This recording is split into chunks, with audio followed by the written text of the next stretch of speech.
realize that our audio is going to be going into the live stream through that. That's okay? Fine, right? Yeah, that's probably fine. Okay. Hi. We don't have anyone watching yet, so we don't have to do anything that matters.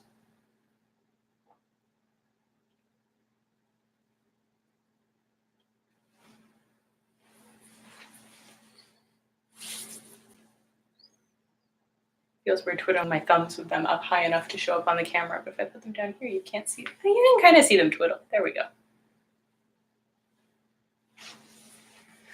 Oh, how about that? There we go.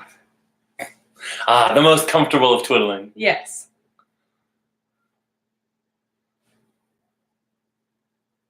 There's nobody. Hey! Hey, we have somebody. Hi, Kent. It's Kent. He's here for his thing. Oh, ow. There's a yikes. We're so good at this. Can you hear us okay, Kent? Yes. First person here has to do our sound check. Andy! Andy, hi. Can you guys hear us? I am here for my thing. Oh, it's right. It's behind. I forgot. Right, there's a lag. Right. Remember like in Scream? No. In Scream, there was a lag that was long enough for the killer to get from the van to the thing. So someone was in the van. They watched the person. Anyways. Okay. All right. Andy gave us a thumbs up. Yay. Did you already start recording on Oh, yeah. Okay. I started recording while Kevin was talking to me about where's my rice bag. Oh, nice. Cool. All right. So shall we? Sure. It is officially 8:30. All right. Hey, everyone. Someone at hi. Welcome. Wait. Before God, I always forget. I like these. This is a visual medium. I know, it's weird. So I like to have like Hi, whoever else joined. I see that we have ties. Is that? It's a chemistry tie. Yeah, I got a chemistry tie for myself. Awesome. Nice and fancy. So. Oh. Okay. I brought you your Shakespeare tie. My Shakespeare tie! Yay! Thanks, James. You're welcome. So now we have our ties. Now we are appropriately fancy. Now we can appropriately start. Wow, I did not do a good job tying this the last time I tied it. I'm assuming it was me who tied this last. Maybe. I may have. I tend to do the sort of tying that is, I just sort of do until it sort of looks right, and then I just am good. That's what this was. I was like, I think around and around, and I loop it through, and done. Have you worn this tie since the last time I wore this tie on a live stream? No. Cool. So this is probably the same knot that I did, and we probably had the same conversation. Let's try and recreate the exact same situation as the last live stream. Hey everyone, it's spring of 2018 now. The last one was Hamlet. I have that book over there. Yeah. Cool. Let's not do that. So, Okay. We are going to do some stuff before the main event. First of all, Hi, Doozy. Aaron? Oh, Doozy, look at the camera. Oh, well, Andy, you get to see a little bit of Doozy. No, Torg is eating his dinner right now. That's Doozy. Yes, James. Can you tell me your the top 4 actors on your like list? You know, you're like... Jeez, my list. No, I know the list. Your list. I really wish... Can you make that face directly at the... Yep. Her list. My list. I don't want to put you on the spot, but I need an answer right now. I mean, I literally can't think of a single actor right now except for Macaulay Culkin, who's not on my list. Okay.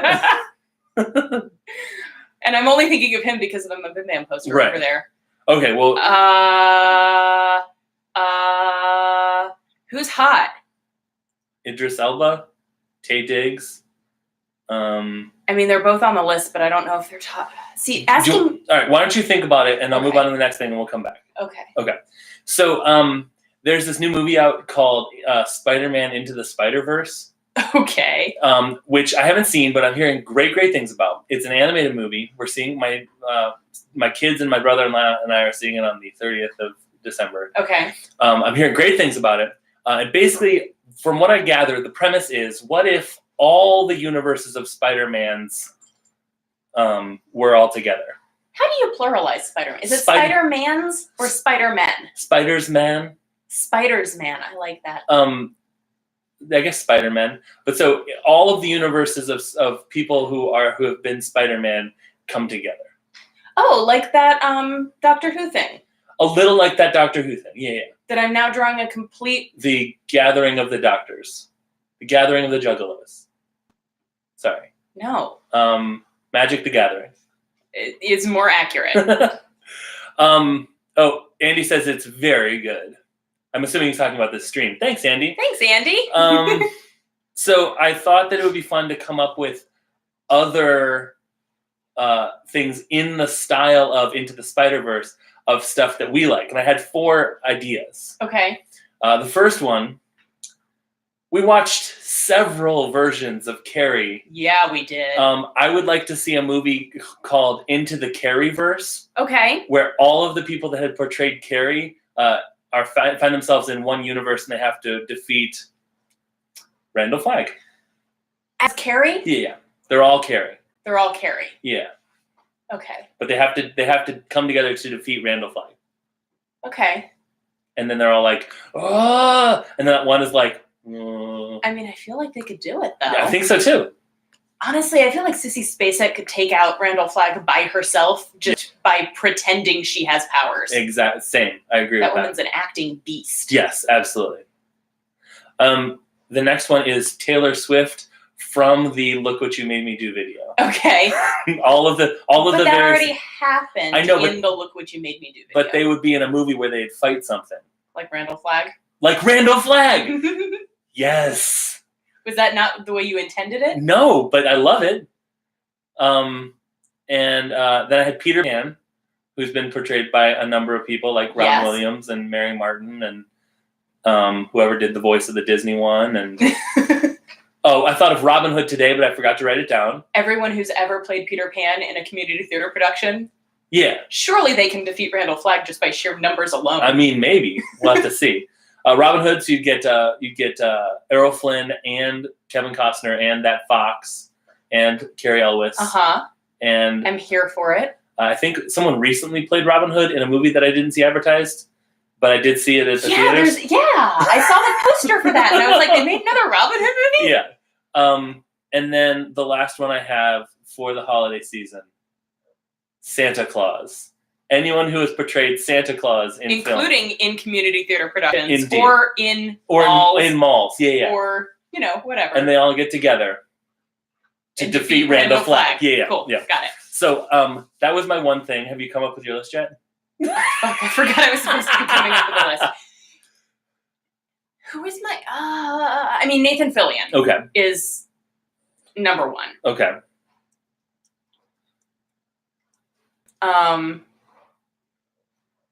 Doozy, who's hot? I wrote Nathan Filipinos. That's not right. Nope. Phil Luan. Hey, Torg, come here. Come here. Hey, come say hi to Andy. It's Torg! Oh, star of the stream, Torg. Well, hi, Torg. You smell like kibble. It sort of feels like he's trying to push me out of this chair.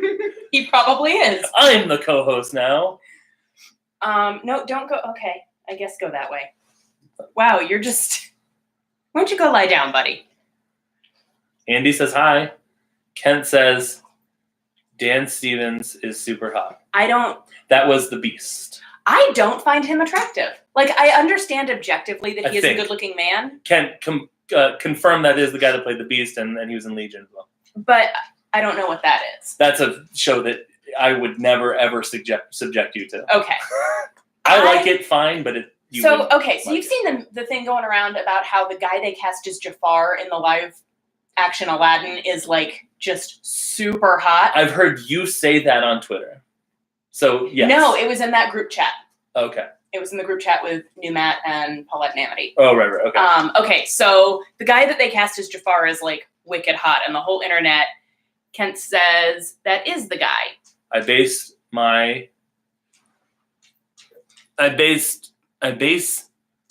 something that is off screen totally on his movie The Guest. I have never heard of that movie. Me neither. Who would have guessed? James. But yeah, so the whole internet is like, oh my god, why would anybody root for Aladdin when Jafar is so hot? Jasmine totally needs to go for Jafar. Uh-huh. And that's kind of how I felt all through. Hey, Torg, you don't want. I mean, I know you want to munch, but Not yet. But Is he very hot? it's the same thing as Beauty and the Beast. He's extremely. Okay. He's a very good-looking man. Yeah. As I was watching Beauty and the Beast, the whole time I'm sitting there, I'm like, Dan Stevens is fine. Yeah. But Luke Evans. Yeah. He looks sort of like Blake Shelton to me, but Luke Evans. yeah. I just really, Torg, you got to keep walking through the chords. Sort of, I don't know. Sort of feels just sort of like a big barrel-chested dude. I don't know. I mean, you know my thoughts on Gaston too. I really love Gaston. Did I know that? I think you did. I know that you like that meme. I really like the meme. No, I love Gaston. Huh. Like, as far as Disney villains go, he's not that bad. I mean, I don't approve of him being like, he's a total douche canoe. Yeah, okay. Don't good. get me wrong. Okay, thank you. But, I mean, I'd bang him. Well, okay. Okay. So Gaston? And in both, and in both live action and animated versions, I do think that he is more attractive than Prince Adam. Well, I think that Prince Adam, it feels like there's something went wrong in the animated, like something happened.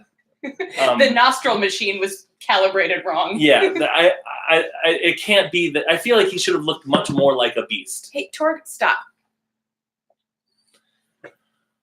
I do want to apologize in advance to everyone when my dog inevitably walks directly through the cord connecting the computer to the wall and either unplugs the computer or just flat out knocks it on the ground. That's gonna fall over. Torg, Oh, nope. Torg, hey, stop. Go lie down. This gets edited out of the regular podcast, but this does happen just about every week. So I have Nathan Fillion and Gaston. Yeah. You need two more. I mean, the fox from Robin Hood was pretty hot. Okay.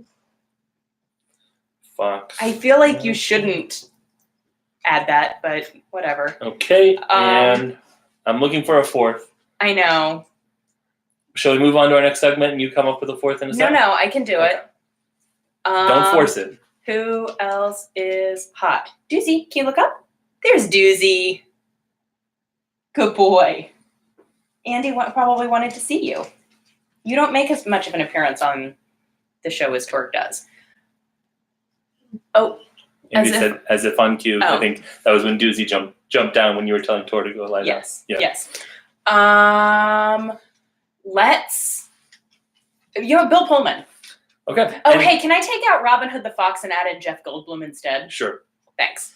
All right. I do stand by Gaston, though. Okay. Jeff Goldblum. Goldblink? No. Goldblum. And Torg, stop with the cord. who was the last one? Bill Pullman. Who, he hasn't aged super great. What has he been in recently?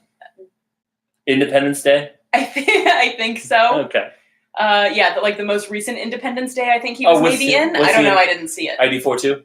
Is that what it's called? I don't know. Maybe. ID42? Independence Bad Day name. 42. But yeah, 90s era Bill Pullman. Sure. While You Were Sleeping era Bill Pullman. Oh, you've seen that movie? I have. Cool. I have. Cool. Only a couple of times. Oh, nice. Well, you should watch it again. I should. I Right really now. should. Guess what we're doing for the live stream, guys. It's a live viewing. You're just gonna watch me watch while you were sleeping. All right. Guys, why are you so? What are you doing? All right. What are you doing? So shall we do the? Are you not going to do the thing with the thing? It's gonna be later. Oh, okay. Deuce. When you've Okay. forgotten about it. Oh, great. Okay, so James has decided. We're gonna do live Would You Munch. I told Aaron to bring an ingredient, and I brought an ingredient, and we're going to put them together, and we're gonna see if they taste good together. So here we go. Same time? Okay. I brought pickles. I brought lemon juice. James told me when he got here that he almost brought pickles. Part of the reason I picked pickles is because I thought you might also bring pickles. That would be really funny. I So, should have yeah. brought both. You should have. All right, so we're I gonna. also almost chose sausage balls because I made sausage balls earlier today, Mhm. but I picked pickles instead. I almost brought 2 things. I almost brought 2 things too: Aw. pickles and sausage balls. So all right, so we're gonna put some in each. Or you don't. Oh, James that's- gets all the oh. pickles.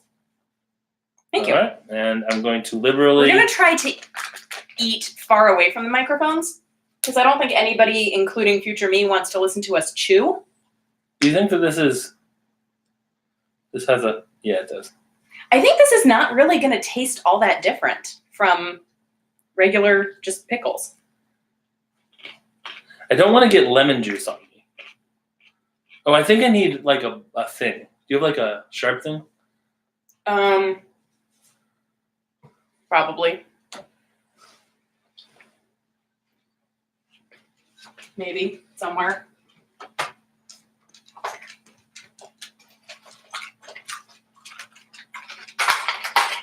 How about a thumbtack? How about a thumbtack? I almost brought the spicy pickles, Yeah. but then I remembered the last time I ate too many of those and had a real problem, like, existing Mm-hmm. after I ate the whole bag. May I have your bowl, please? You may. Oh, whoop! Jesus, Sorry. that's a lot of lemon juice. Yeah. Okay. Ready? This is Yes. gonna suck. All right. Hey, sorry for spraying lemon juice all over your chair. That's okay. All right. I guess cheers. Yep. All right. I'm ready. Dink. It tastes like pickles. Yeah.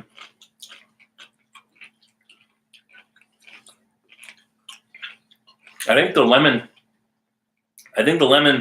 actually takes away some of the pickliness. Agreed. Yep. Well, this isn't the new snack revolution I was hoping for, but I guess it's fine. Torg seems to like the lemon juice on chair, though. Yeah, they were very interested in the lemon juice. Yeah. Torg, you want a pickle? Do I? All right. I mean, I'll give you a pickle if you want a pickle. All right.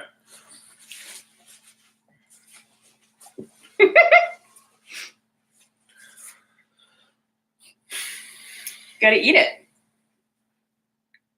No? No? Not feeling it? So, shall we do main event? Is there somebody else in here who hasn't said hi to us yet? It says that there are 3 people watching. Is and one of them us? I don't think so, because at one point it said nobody was watching, and we were definitely logged in. Okay. I just wanted to make sure we said hi to We everybody. got Kent. We got Andy. Mark said that he is gonna make it about halfway through. Okay. Yeah, this is early for West Coasters. Yep. So I imagine we will have people joining us later on. Where's your water? Do you have it? It's over on the counter. Oh, do you want to go get it? Nah, I'm good. I finished it. It's fine. We'll be fine. That'll be good. So when you said your water was on the counter, what you actually meant was I drank it all? Yeah. Oh, okay. Yeah. Cool. It was tasty, and thank you. You're quite welcome. So Do we want to start already? I feel like we shouldn't, but I don't have another thing. We could ask for questions from the audience of 2 people, 3 people, or we could just start and then we could just take our sweet time. We could do that. Yeah, I guess let's do that. Well, anyone have any questions they want to ask us about anything? Let us know. Oh, it's Tracy. Hi, Tracy. She says, I'm the 3rd. I'm watching on my phone and it's not in the app, so I can't comment. I've never watched a live stream before, so Hi, Tracy. hi. On live streams, we read the text you send me about the live stream, so that's fun. He'll read anything you text him, so Yeah. Well, I said it on the live stream. It's canon. I guess so. Tracy is the host of Paper News Out Loud, which is an excellent show based out of Wisconsin, and they released an episode yesterday Mm-hmm. and an episode today. Way to make the rest of us look bad, Tracy. Yeah. We just released an episode on a live stream. I know, for everybody. right? Whatever. Lame. Did you wear ties for your second episode, Tracy? I wouldn't put it past them. I wouldn't either. Dang it. It seems very... They're so good. Yeah. Oh, crap. Did she leave? No. Oh, It still for says a 3. second it said 2. Okay, anyways. I kind of want to put on a tiara. Go ahead. But the only tiara I have is my writing tiara, and I'm not writing right now. I just wanted to, like, one-up the fanciness of Paper News Out Loud by putting on a tiara. You can put your hood up. There we go.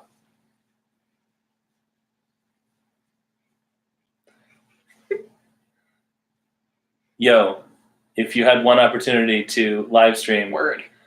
would you? Is this a thing? I think it's possibly a quite offensive thing. So. Oh, is it? I don't know. I was trying to just, like, Uh-huh. look awesome. Yeah, I think you just joined a gang. Oh. Well, okay. So, Hey, they're obligated to listen to our show now. are they? Is that how gangs work? Yep. Butts. Good job, Tracy. So, yeah. Liz AF says good luck on the live stream. Thanks, Liz AF. And because she's at a Christmas party and she sent me this selfie.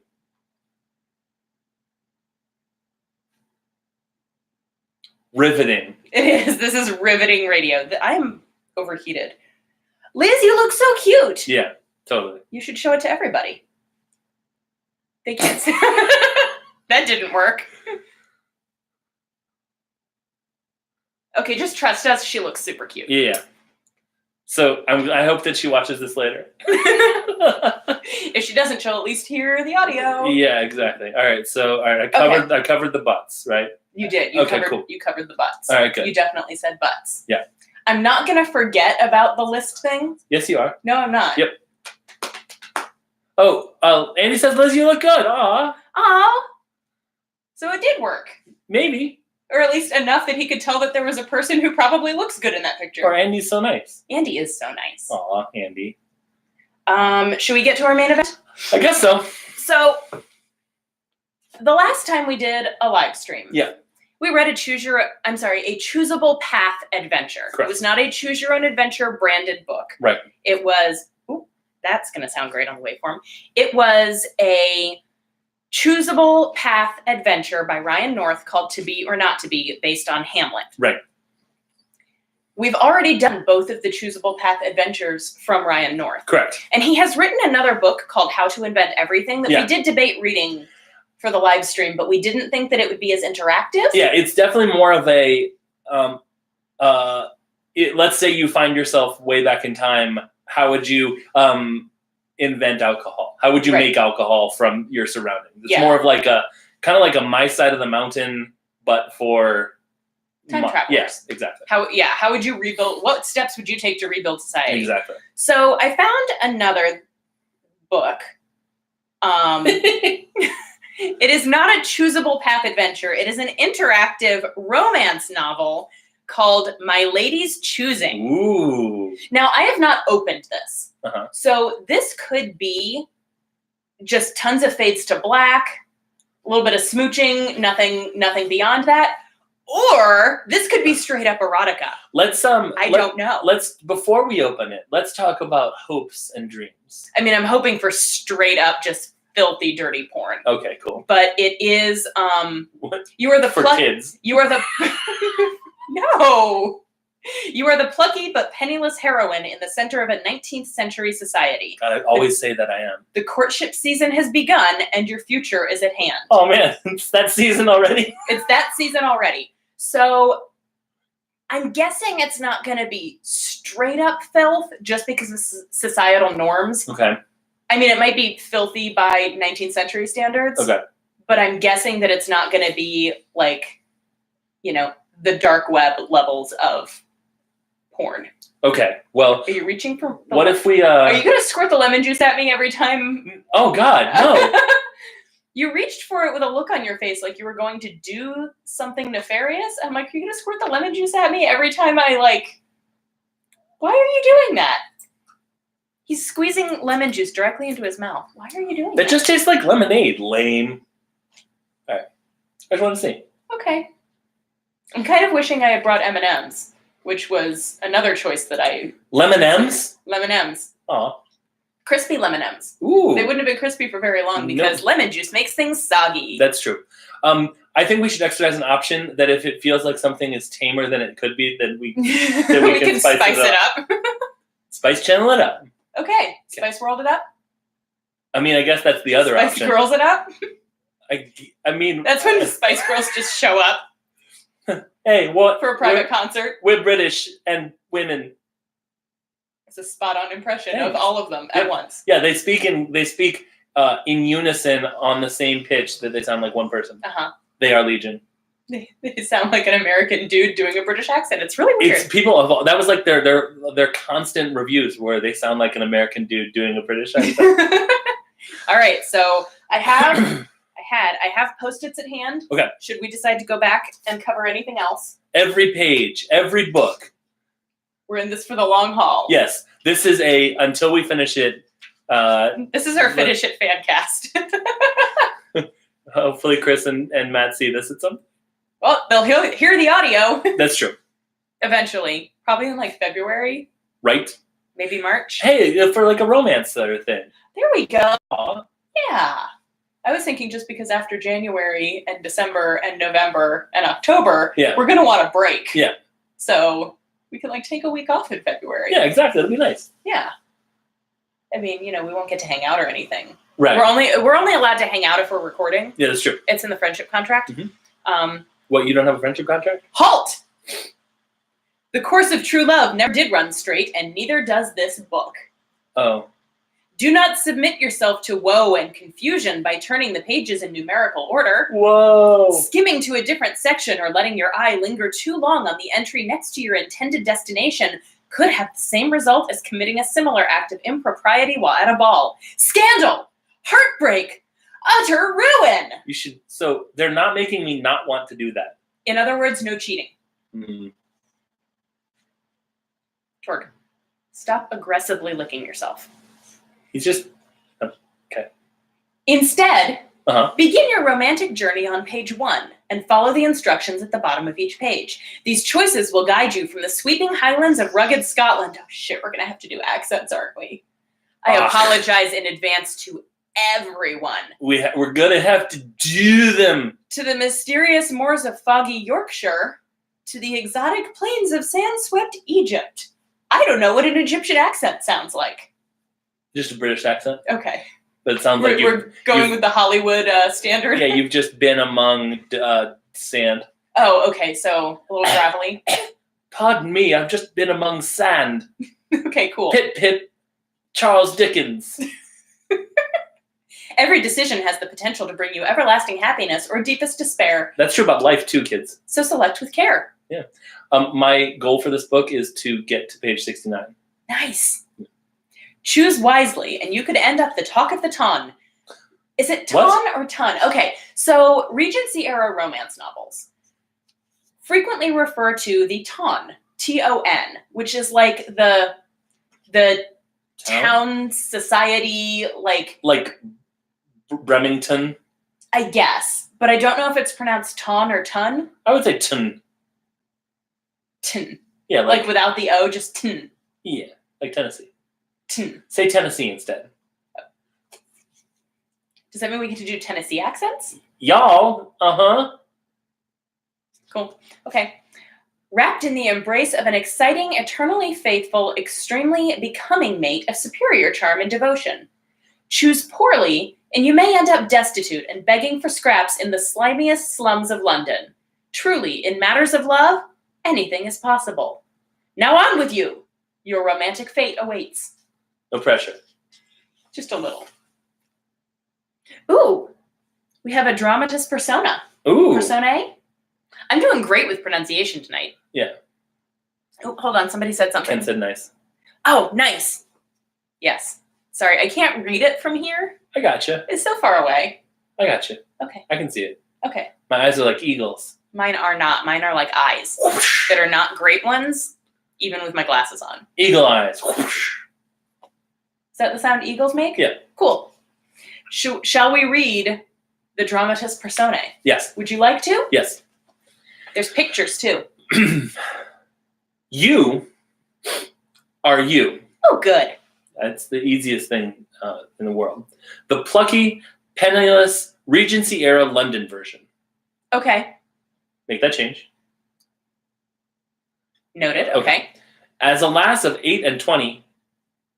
I'm positively elderly. You're 82, yeah. That's not what that means. Who can I'm sorry for the audio. That's not what that means. who can cover a screen just as well as she can jam out sonatas on the piano forte. What version of me is this? You are under the gun to find love with a suitably wealthy, good-hearted, or libidinous match. I'm down for that. Yes, find yourself an eternal spinster. So if you don't marry, you get to live forever. Oh. The first person is... But celibate. Right. I'm not sure it's a decent trade-off. Is immortality a decent trade-off for eternal celibacy? You get to watch everyone that you've ever known die. Yeah. And also you don't get laid. Okay. Yeah. I don't know. Immortal celibacy sounds kind of the worst. Well, I think I'd rather just get married. Okay. All right. Well, we'll see how you feel at the end. Okay. All right. So the first character is Lady Evangeline Youngblood. Youngblood. Hey, Youngblood is a free-spirited woman with a past, capital P past. Ooh. And your very best, only friend. Oh. She is a lover of intrigue, battle, and experiment. Oh, she's a scientist. Okay. Scandal attends her every move. Scandal is named for Butler. Okay. She gives the rakes of the less fair sex a run for their money in the roguish behavior department of the store when she isn't sending her aunt, Lady Aurelia Craven, to despondence with tales of her blue stocking bodiness. Oh, goodness. She promises to save you from spinsterhood one way or another, if you insist. What? I don't know. That's a weirdly phrased phrase. One way or another, if you insist. Maybe it's sort of like a Broadway. Is there meant to be a pause there, like one way There's a or comma. another? If you insist. If you insist. Yeah. So you are insisting that she saves you from... Like, Lady Evangeline, please save me from penniless spinsterhood for all of eternity. Yeah. She's like, all right, if you insist. One way or I'll do another. that. And then she just starts singing some Blondie. Yeah. Is that Blondie? Yep. Good job. Yeah. Nice. I did it. You musicked. I music. She has wanted to get back to Egypt for quite some time, and she could use a traveling companion. Okay.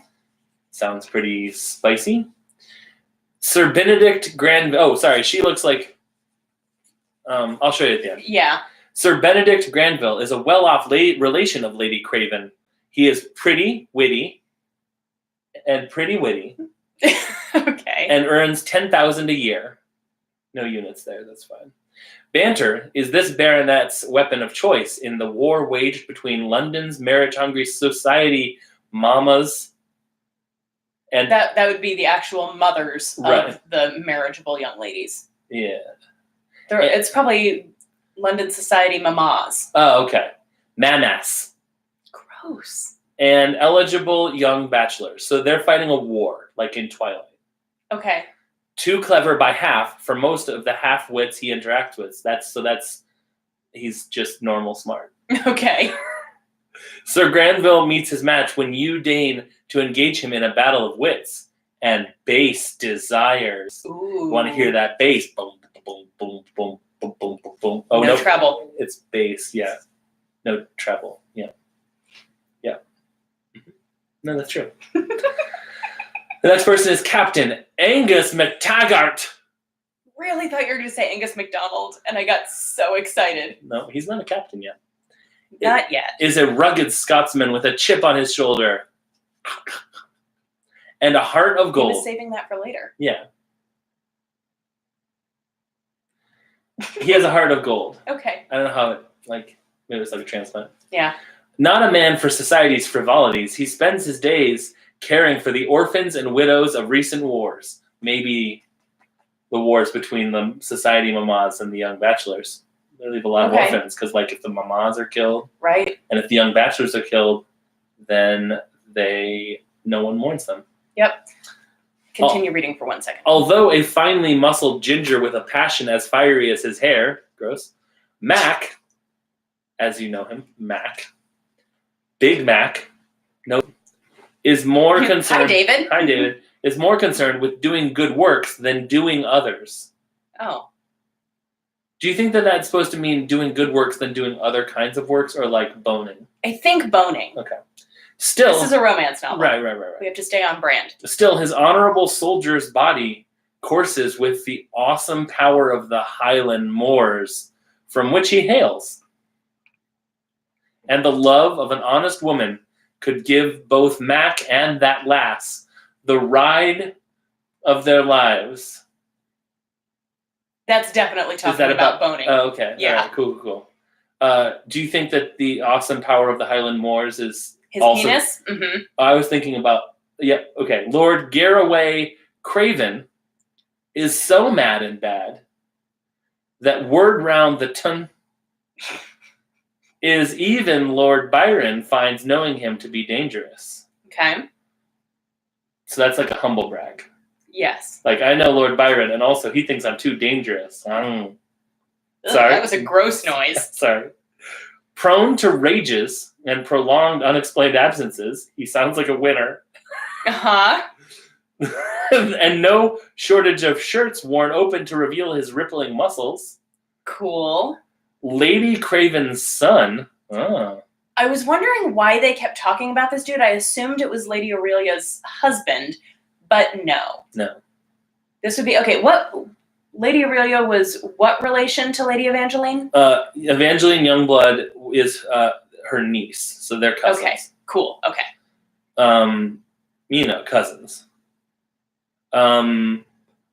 His master of hopes and banner.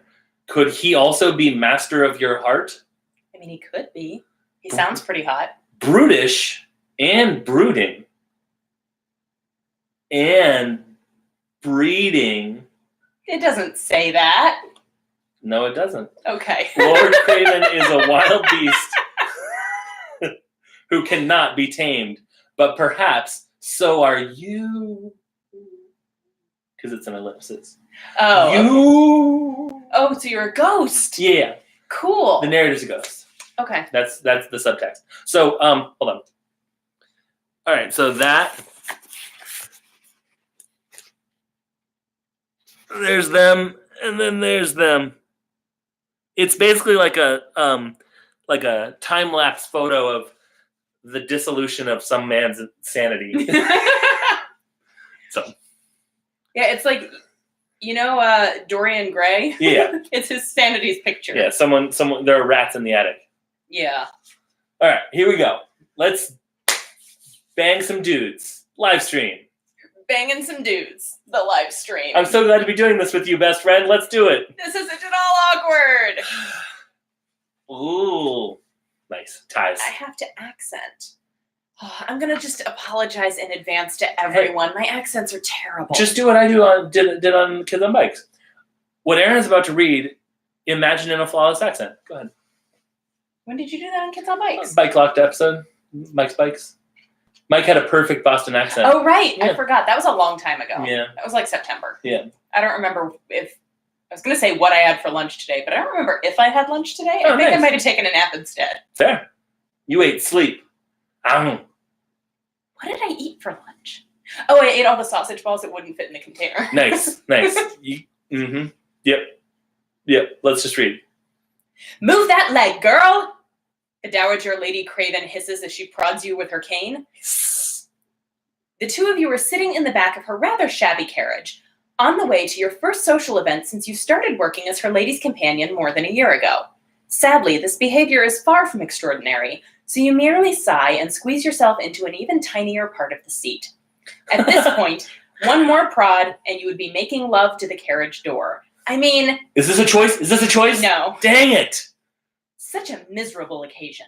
I can't think why Evangeline is making us attend, Lady Craven mutters. Well, it is for the widows and orphans of the war, you venture to say politely before being cut off with a glare that could strip paint. Did I sound like I wanted your opinion? Dang. You know what's good for you, and stop talking immediately. Oh, okay. I thought that was still what she was saying. No. This is the problem. I try to do an accent, and you can't tell I'm doing an accent. So when I stop doing the accent, you can't tell that I've stopped doing the I accent. thought you just dropped it. Oh, Kent is also terrible at accents. Oh, Kent, I'm sure you're great. You're probably better than me. Yep. But, or no. One or the other. I'm neutral. Lady Craven continues on her tirade. Oh, this is Lady Craven. Got it. Truly, you are just as bull-headed as your grandfather was. Odious man, I have no idea what your grandmother was thinking when she married him, and with no fortune to recommend him either. I dare say your late father was just the same, seeing as he didn't see fit to provide for you after his death. Spending most of your time with Lady Craven has made you a master at biting your tongue, yet her cruel words about your beloved papa cut you to your core. Papa. I hate it. Still, you depend upon the old dragon for your entire livelihood, so you have no choice but to grit your teeth and clench your fists and fight her into the worn fabric of your dress. Okay. You punch her in the face. It's not a choice yet, but we are coming up to some choices at some point. It's okay. At some point. Yes. Oh no, very bad. There is evidence. Ooh, where? Where is the evidence? I'm guessing on his podcast. Probably. I don't think I've gotten to any of those episodes yet. Same. Point us to a direction of a evidential bad accents, Kent. Yeah, I'm also like wickedly behind on everything. True.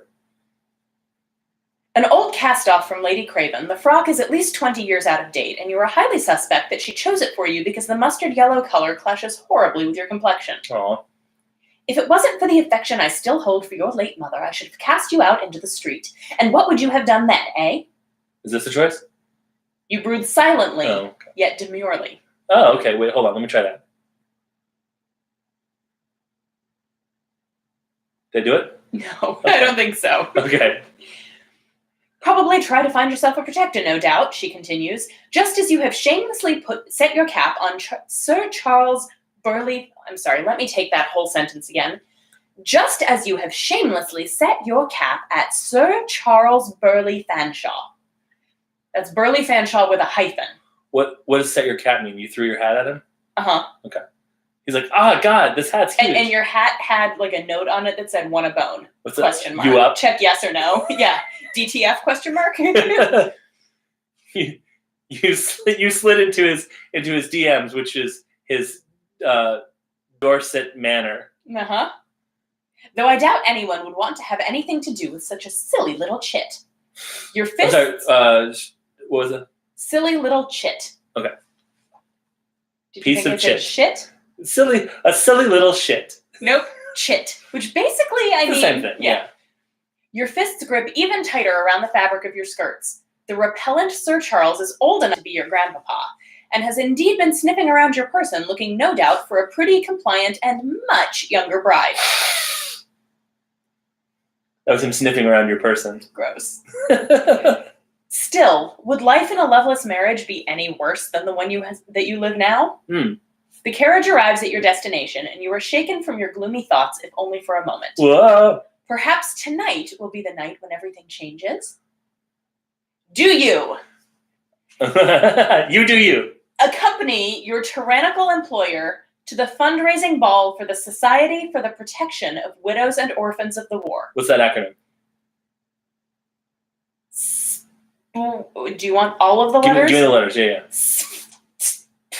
Oh, wow. Wow, that sounds like a preview of future sounds. Yeah. Oh, wow. SFTPOWAOOTW. Oh.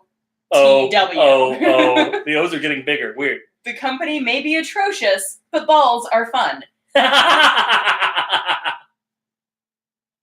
Balls are fun. I'm sorry, that one took me a second. All right, This can only get better. If so, turn to page 67. Oh, dang it. Or do you run away from Lady Craven only to find yourself with no other means of survival than to sell your young body into the cold, cruel night? What? If so, do not go to any other place in this book, for you will be utterly doomed and dead from syphilis within a year. Sorry, this may be a choosable path adventure, but as a penniless young unmarried woman at the start of the 19th century, your options are somewhat limited. Dang. They will get better, though. Turn to page 67. Dang, judgy. Okay, well, I thought we were going to have a choice here, but... We did. It was a choice to turn to page 67 or stop reading. Or being done. 69. I'm gonna rephrase that. Or being finished. I'm gonna rephrase that again. Or stopping the book. There we go. There you go. Finished upon. All right. Scavengers Network is here. The entire network. The whole network is sitting around watching us. Wow, they all got to Maryland really quickly. They did. Hi, Colin. Hi, Colin. All right. Colin, you've joined us at an opportune time. Here we go. Page 67. We're reading a choosable adventure. Nope, a choosable romance. It's called My Lady's Choosing. And that's kind of fun because, like, My Lady is choosing, or, like, My Lady possessing choosing, too. Uh-huh. It's both. Yep. Okay. Oh, okay. Go me. We can't see half of the chat. You know what? I Can wonder you- if I wonder can if you- slide that. Yeah. Yep, there we go. There we go. Good.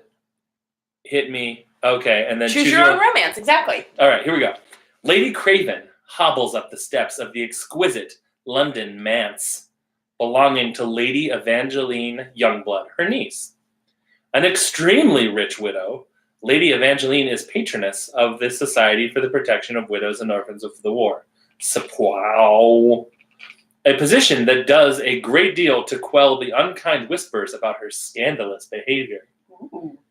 One of her favorite positions, I've heard. Oh, but she's in the best position because she's a widow, so she can bang all she wants. Yeah.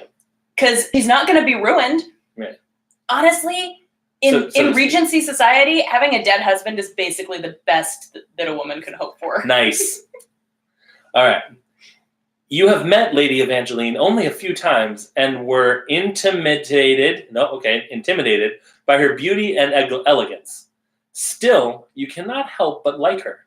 Wait, I'm sorry. Did it just say you've only met her once? A few times. A few times. Okay. Sorry, I was reading Colin's comment about best position. Yeah, thanks. Nice. Yep, nice. And giving him a thumbs up.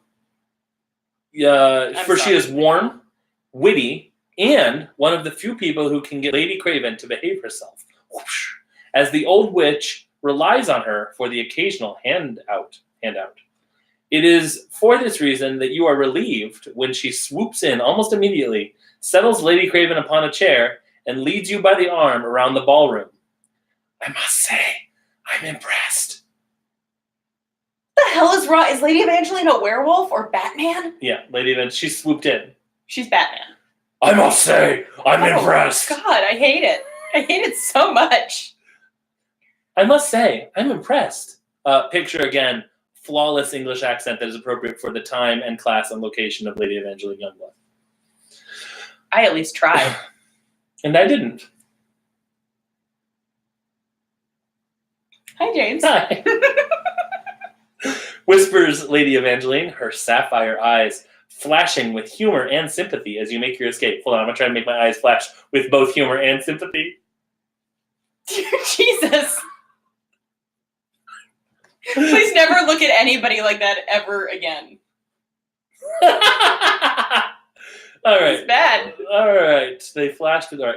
For you have lasted far longer than any of Aunt Aurelia's other companions. You must have nerves of steel, my dear. You start to protest, but Lady Evangeline shushes you with a hint of a smile playing about her lush pink mouth. Welcome to romance. So hold on, I'm gonna play that out. Do you think Lady Evangeline is a possible suitor? Yes. Excellent. And I think that because of the line, she promises to save you from spinderhood one way or another. Right. Yeah. At first I thought, I'm being very middle school about this, and then I remembered what we were reading.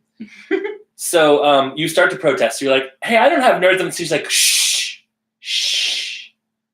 Bleh. Her lush pink mouth. Right. Right. Don't worry. There's no need to be polite. Not one member of this godforsaken family is unaware of my aunt's Singular nature. Why, even her son barely speaks to her, and he is certainly someone who does not intimidate easily. Have you met him? Lord Garraway Craven? Oh no. You can feel the heat rising to your face. Oh my. But I have heard rumors. It's a great album. Oh, no, it's spelled differently.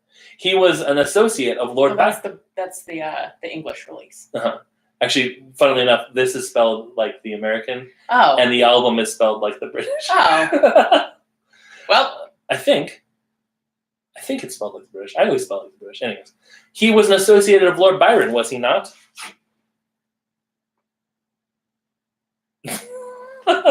Colin. All right. Yeah, it is the British spelling. Late of the album. Mm-hmm. Nice.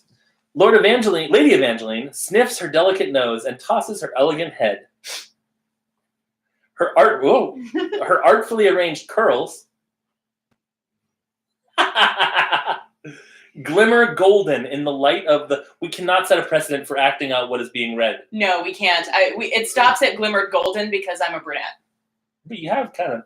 Like I've got highlights, yeah. But you know what? When I had my hair curled yesterday, it was both curled and also looked way blonder. It really, really did. Yeah. It glimmered golden in the light of the hundreds of candles that decorate the ballroom. I'll be right back. I have to go curl my hair. Yeah, I was going to say. And light hundreds of candles. I'm going downstairs. Fireball.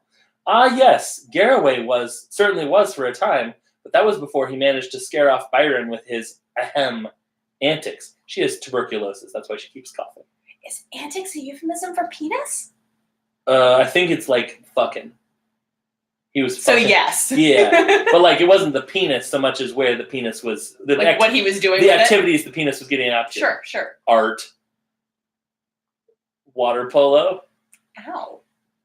Sounds uncomfortable. Lady Evangeline smiles so dazzlingly. You feel you must have imagined the haunted expression that briefly crossed her face. I didn't see you describe that, but I'm sure it happened. All the same, you dare not inquire further. Instead, you listen politely as she steers the subject away from her mysterious cousin. This is a long one. Holy crap! If you want to play bump, just feel free to pass the book over. Oh my god. Wait, what? Oh, there's a choice right Oh, okay. I was like, the end. We didn't get a choice. The only choice is to go to page 67. All the rest of these pages say "fuck you." That'd be a really good book. Hey, James, you want to write a choosable path adventure? Still, we give Each them no page choice. just says nope, nope. You're cheating. We make Finish It read that book. The Forbidden Castle is the one with the ending you have to cheat to get to. Wait, what? Yeah. Checks 912. That Laura. Posted a. Hi, Laura. Hi, Laura. She listens to us. Okay, yeah. If an interview by Edward Packard where he's like, "There's one ending, you know the one that you can only get to by cheating." So that's the one they're gonna do, right? I know everybody voted for Space Vampire. Yeah. But I would like to change my answer. Is it too late to do that? I think it is. Oh. All right. Still, I suppose it's for the best. In most families, I would be the black sheep, but compared to the cabal of sinners I'm related to, I look positively respectable. She winks conspiratorially. Well, perhaps Benedict does too, though he has his rakish moments. Hey, can you wink conspiratorially? Nice. As you walk with her, you become increasingly aware of several pairs of hungry eyes turned in your direction. You can't say you blame them, for Lady Evangeline is looking quite scrumptious.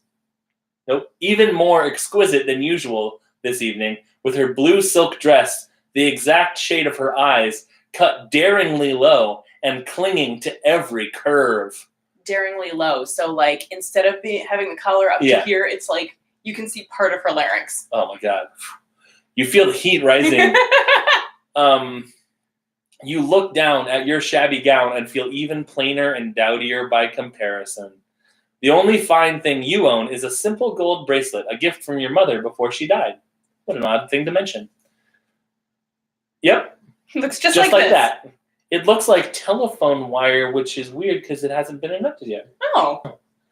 Lady Evangeline seems oblivious to the commotion she is causing among the menfolk of the ton. Sorry, of the ton. Menfolk looks really like merfolk a lot, and that almost led to a much different story. She turns her piercing gaze to you. My dear, I have a confession to make. You see, I insisted that Aunt Craven bring you to this ball for a reason. Is it for boning? Mm-hmm. Or balling. Lady Evangeline stops suddenly as you feel someone bump into you and drench your dress. Dare I ask, with what? Yeah.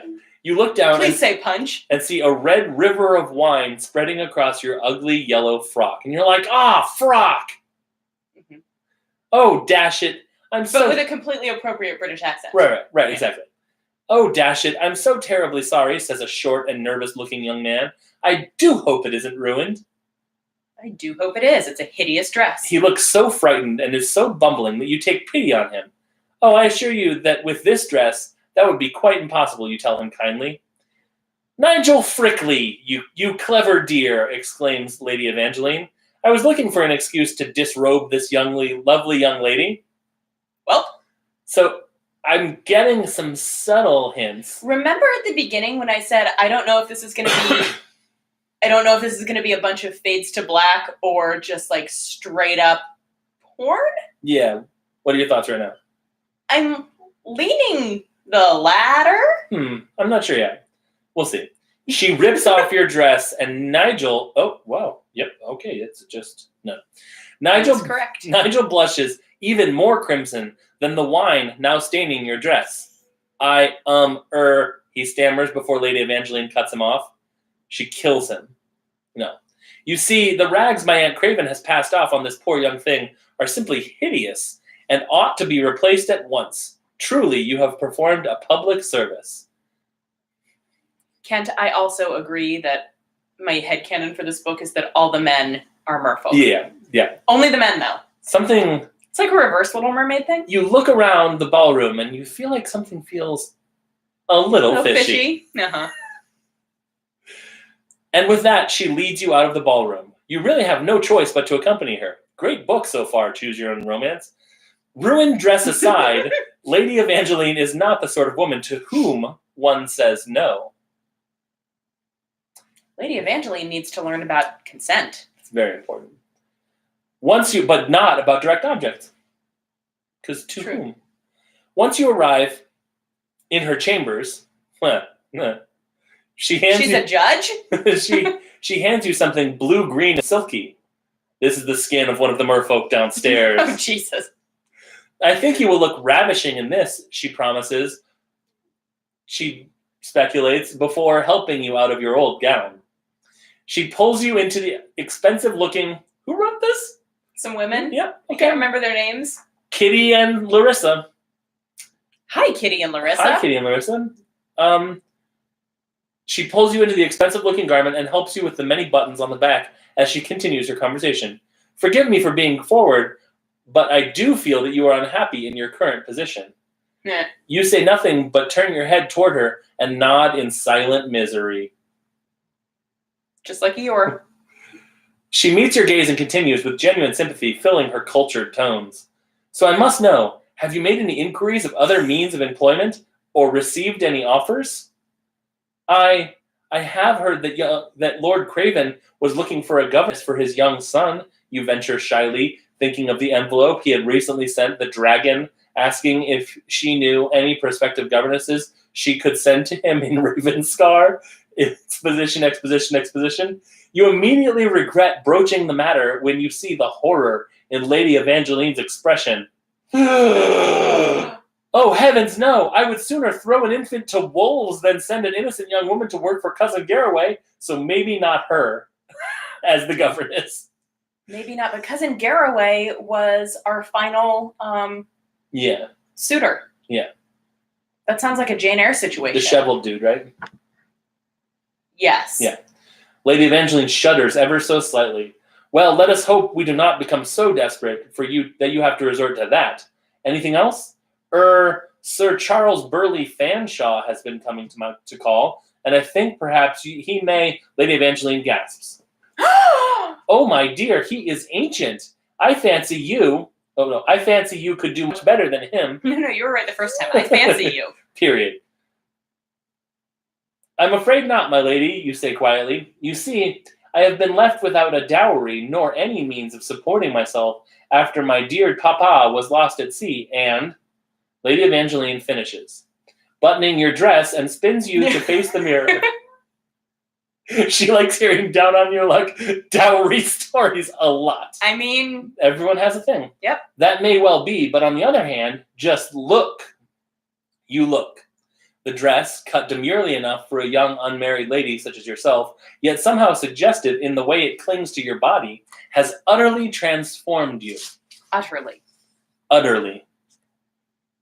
It made you look like a cow?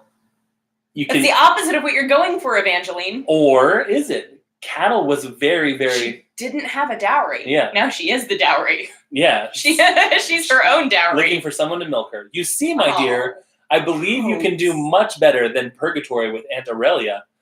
Aurelia is a funny name for an aunt. Or shackling yourself to an odious old toad, and it is high time we did something about that. She leads you back downstairs and explains further. I shall make inquiries on your behalf for a suitable position.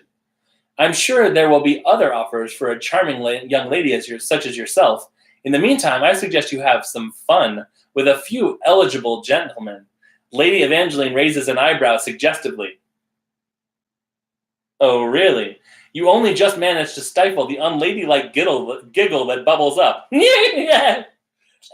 and she beams at you. I hate it. That's the spirit. Now, whom would you like to meet first? My cousin, Sir Benedict Granville. In this house, we call everyone by first and last name. Yep. She points toward a tall, dark figure leaning casually against a pillar. What's up? Nothing. Whatever. I don't even care. I heard of that band before they were popular. Poor Benny. He finds balls ever so tiresome. So he's straight. He's just, but sometimes it's just like, ugh, again? Me? You see, half the mamas of the ton are desperately trying to get him to marry their daughters because of his fortune. But he makes the daughters so nervous with his brooding manner and good looks that they clam up entirely around him. What he really needs is someone to challenge him, I fancy you. I wonder if you could liven up this sorry event. She's being like subliminal. Yeah, but like badly. Your eyes then turn, or if you could liven up this sorry event for him, your eyes then turn to a broad-shouldered form on the edge of the dance floor. The man's hair is the russet color of autumn leaves at sunset. Lady Evangeline grins. You've spotted our handsome Scotsman, Captain Angus MacTaggart.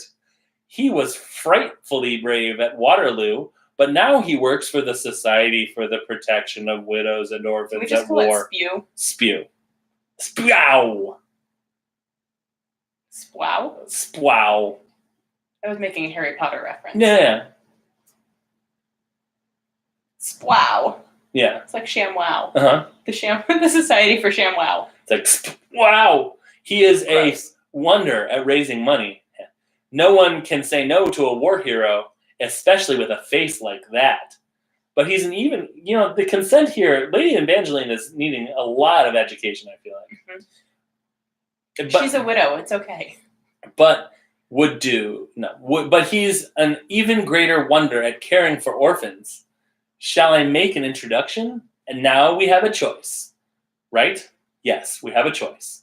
You gaze at these two attractive and potentially interesting men and try to decide whom to meet first. Cute.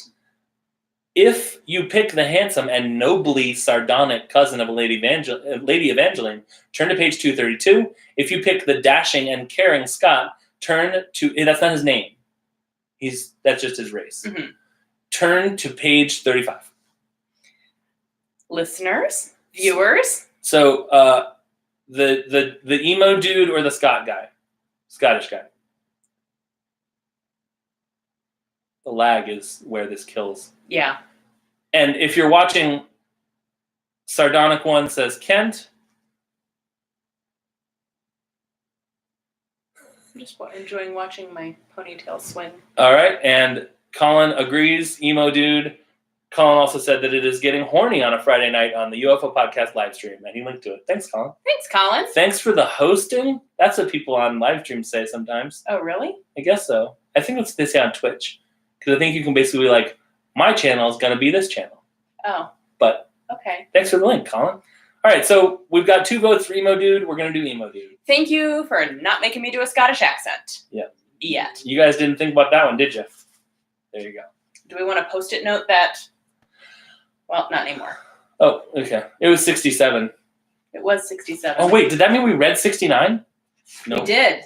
Did we? Yeah. Oh. That was the one where you were looking to be a governess. Nah. Okay, so page 70 Okay. is where we make the choice. All right, 1 after 69. Got it.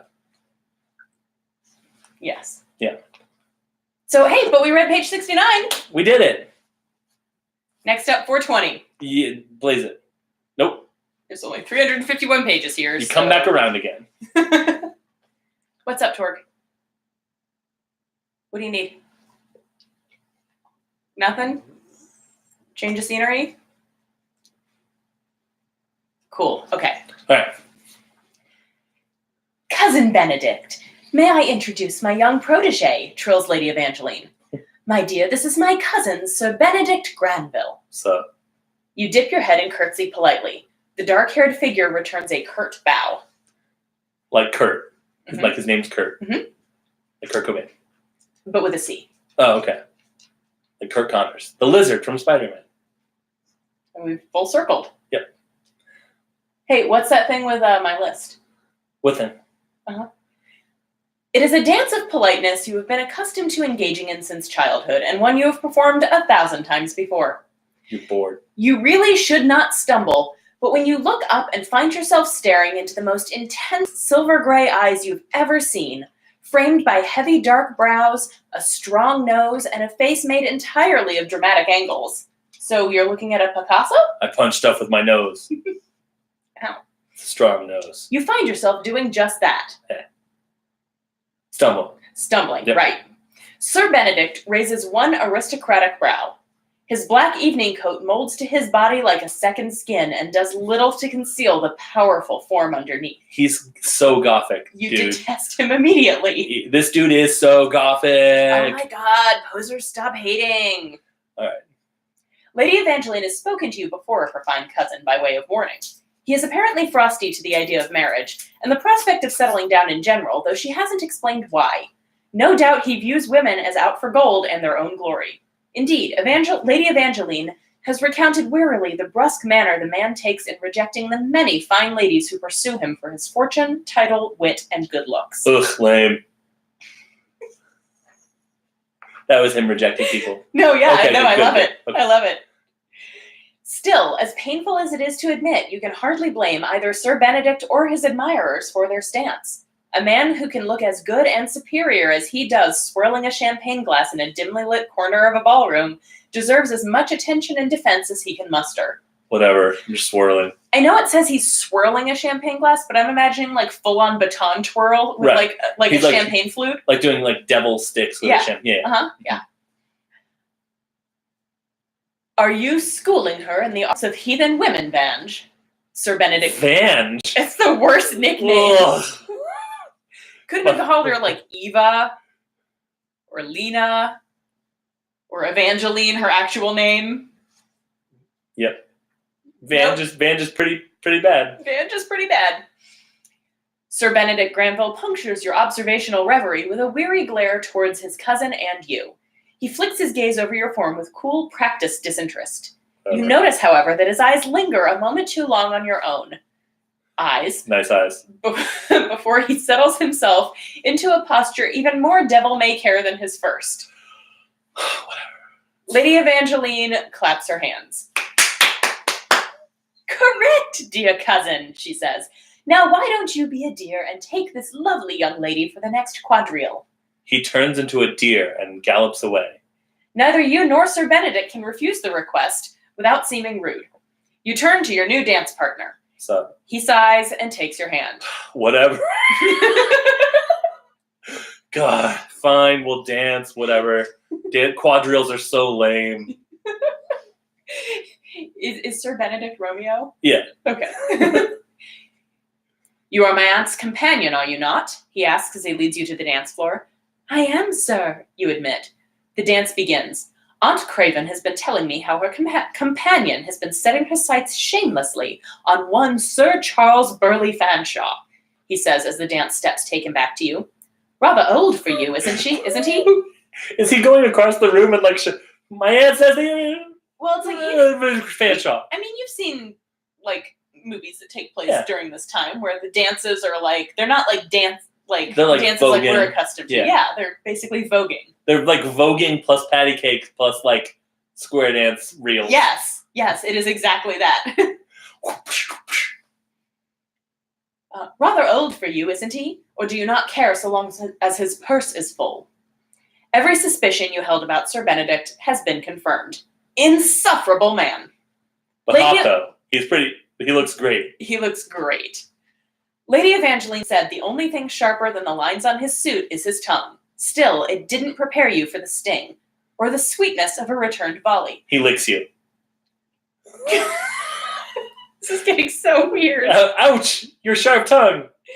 I keep it razor sharp, whatever, I don't care. Sir Benedict, you are too kind to pay such interest in the life of a simple girl such as myself, you retort, a fixed smile upon your face. But I assure you that the only thing I'm looking for, should I marry, is a man who displays wit, good sense, and kindness. The dance causes you to separate, and you must wait a few seconds to deliver your final verbal blow. Alas, there has not been one man fitting that description whom I have met this entire evening. You blow him good. You feel dismayed at the shiver that passes through you as he again takes your hand. Still, you keep your tones dulcet. You wouldn't know of any, would you? This time it is your turn to arch a brow. You let your gaze match Sir Granville's for a moment, just shy of total delicious impudence. Though his facial features remain arranged in a most pleasing play at composure, his silvery eyes dance like the sea, full to the brim with chop. What? Like a weird sentence. Like a wavy sea. I guess. Chop. Torg, why are you licking the bench? Tastes good. Some lemon juice got over here somehow. Probably.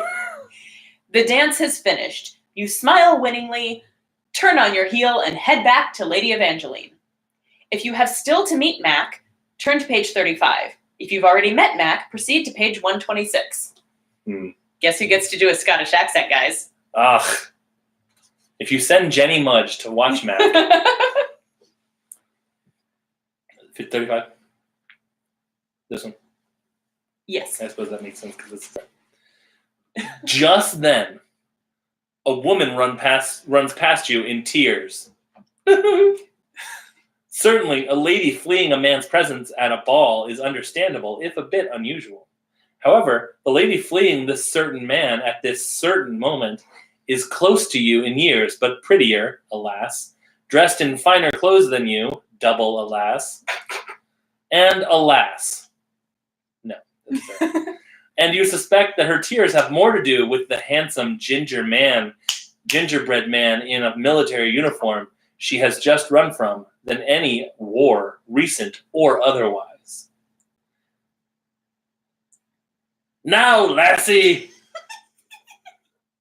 The handsome ginger man, who is none other than the Captain Angus Mac McTaggart, to whom Lady Evangeline Vange offered to... Oh, it doesn't do that, does it? No. Okay, thank God. To introduce you but a moment earlier, calls after the woman while shaking his head in frustration.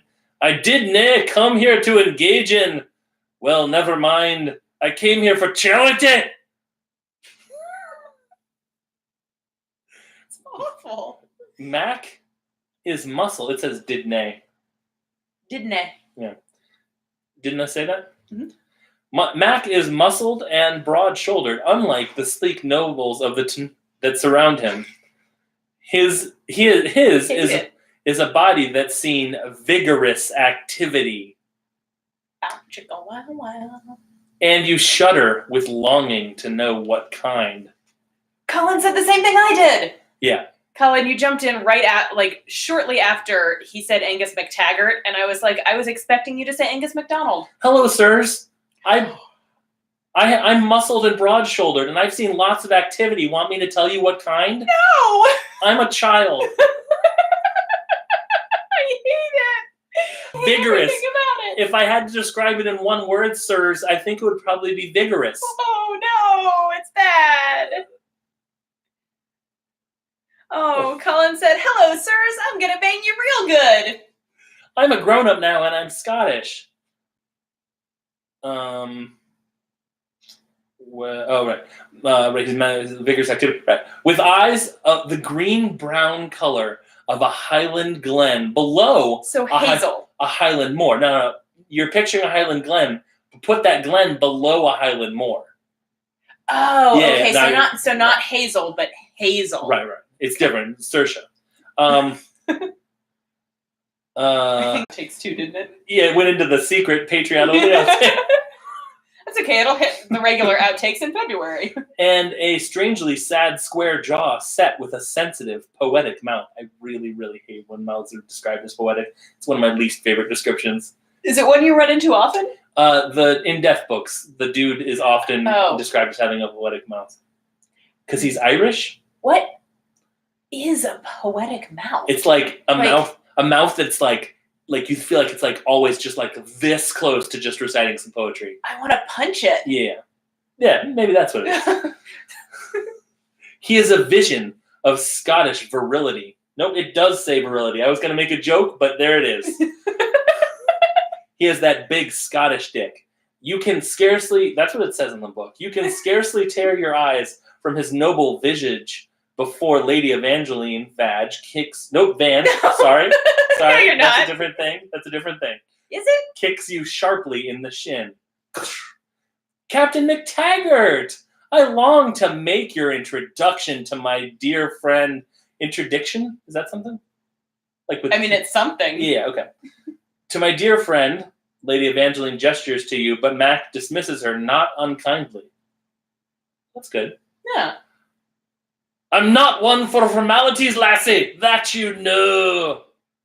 His brogue tumbles out like a stout into a pint glass.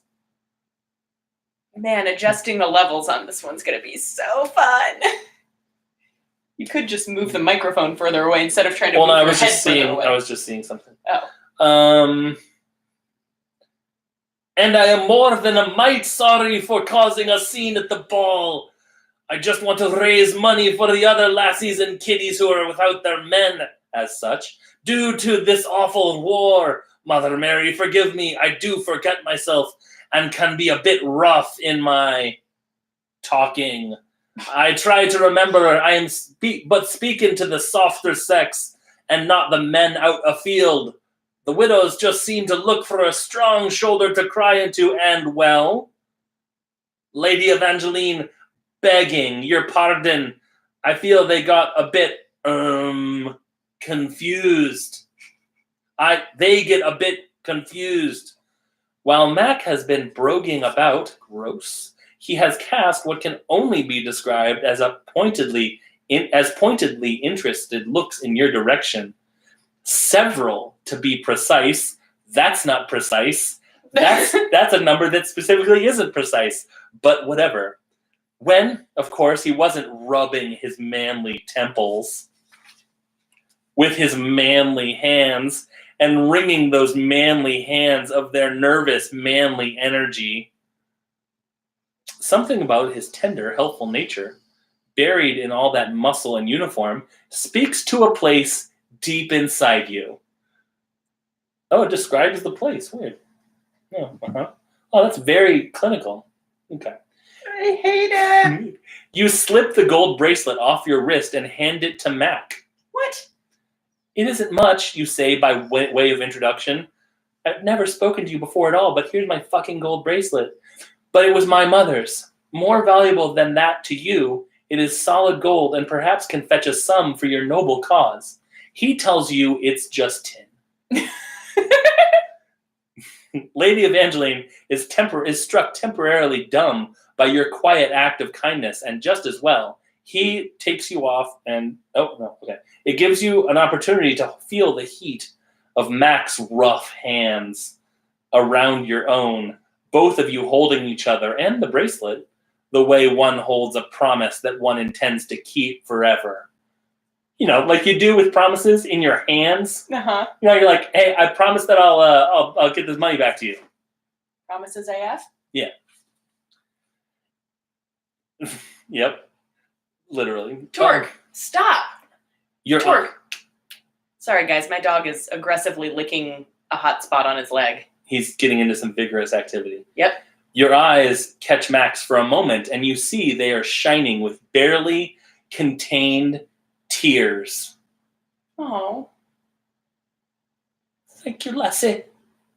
He manages to whisper. I can't take him seriously. Thank you. Thank you, ma'am. I can take that more seriously. This gold bracelet was great. How can I ever repay you? Maybe with my... Nope. He squeezes your hand in such a way that suggests he would like nothing more than to pull you closer, and that he is moved by your goodness and pluck. Thank you from the bottom of my heart. If you haven't met Benedict yet, turn to page 232. Oh, we've met Benedict. Oh, we met him AF. Well, I don't know. That sounds like it's making it more than it was. After the frock incident. Right, AF. after frock. Right. Okay. But pre-frock, if you know what I mean. You know, like boning. If you have met Benedict, turn to page 126. I don't think frock is a word for boning. Isn't it now, though? Pre-fuck. Oh, wait. Sorry, Yeah. They sound so similar. They do. Okay. Yeah, manly temples. Torque. You don't have to lick everything. Weirdly, that's the first sentence of this page. You don't have to lick everything. Yeah, you're right. It is. Lady Evangeline looks up at you. Okay, sorry. What the devil is the girl doing? A shake voice. Oh, I'm sorry. What the devil is the girl doing? Is this Benedict? A shaky voice grates out behind you, flinging costume jewelry about and disgracing my name after I show her nothing but kindness. The voice belongs to none other than President Abraham Lincoln. No. Oh my! No, look it. He's right there. The voice Abraham. The voice belongs to none other than Lady Craven. Right. Who didn't sound like that in the carriage. Because of the jiggling of the But now carriage. she's drunk. Right. And shaky. Yeah. You know, like old people. And from the insalubrious quality of its tone. Ooh, what? Insalubrious. What does that mean? I don't know. Maybe sexy. I'm guessing not. It is clear that, it means drunk. And from the insalubrious quality of its tone, it is clear she has had quite more than her fill of Madeira. Oh, nice. So I was right when I said, but now she's drunk. Sweet. Look at me. You did it. I did it. Okay. Oh, my dear, you must take my wretched aunt home before she further disgraces herself, Lady Evangeline says. She tuts at the dragon. Tut. The dragon's like, rah! But also drunk, so like... Well, you don't know me. I could have been a businessman. Dejected at what could be your last turn around the ton ending so soon, you slump your shoulders and set your jaw. Your glum appearance prompts Lady Evangeline to gales of laughter. Oh, heavens, she cries. You act as if you have been banished from society. If only one could be so lucky. Oh! You adore the sound of your friend's laughter, but not so much when it is squarely at your expense. You're so stupid! Have I missed something, my dear friend? You ask as Lady Evangeline recovers from her riot. Of course you have, you chit, she says with a laugh. Sorry, what that was? Chit. Yep. I've secured you an invitation to Benny's, Sir Benedict's country house party coming up. You're going to Bennigan's. They're always great fun, and this way you can, entertain yourself with the very notion of eligible bachelors such as my cousin. You go off to a drawing room and entertain yourself with the very notion. You laugh sharply in response. Ha! This prompts Lady Evangeline to a fiercely stifled fit of giggles. A handsome, noble ginger arrives to interrupt the laughter. Mac, you cry. It's me, Mac. I'm trying to decide if I want to Angus MacDonald or Angus McTaggart. Yes. You gotta make that decision. No, you don't. You can do both. My lady! He nods a quick greeting to both you and Lady Evangeline. Let's get sweaty. But his manner is all business, yet his soulful eyes burn into yours as he speaks. If you are sincere about helping, lass, I may have a job for you teaching the kiddies at the Home for Orphans of the War. It is in London, so if you are ever there and wish to inquire, so I will receive ye. Oh my. He'll receive you. I feel really creepy doing Angus MacDonald. Yeah. I think maybe I won't in the future. We'll see. I can do that voice a lot better than Scottish, though. Well, we'll see. With another quick nod, he is off, probably to go do good in the night. Lady good. Do good. Yeah. Lady good. Boning. Yeah. I don't know why I air quoted there. Right. I did not mean to air quote boning. He's gonna legit bone. Yeah. Lady Evangeline raises a gorgeous, quizzical eyebrow. My eyebrow's so gorgeous. The opportunity to mingle Isn't it? with the upper crustiest of society's upper crust Ugh. is supremely tempting. Indeed, with your humble background, you'd be a fool to turn down such a rare invitation to improve your standing in the company of your betters.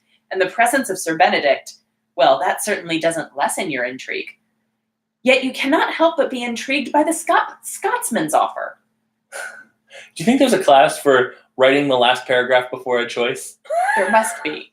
You've always had a tender heart for children, and something about his rugged altruism sparks a dangerous recklessness in your chest. He's so good with kids, you want to bang him. What will be next?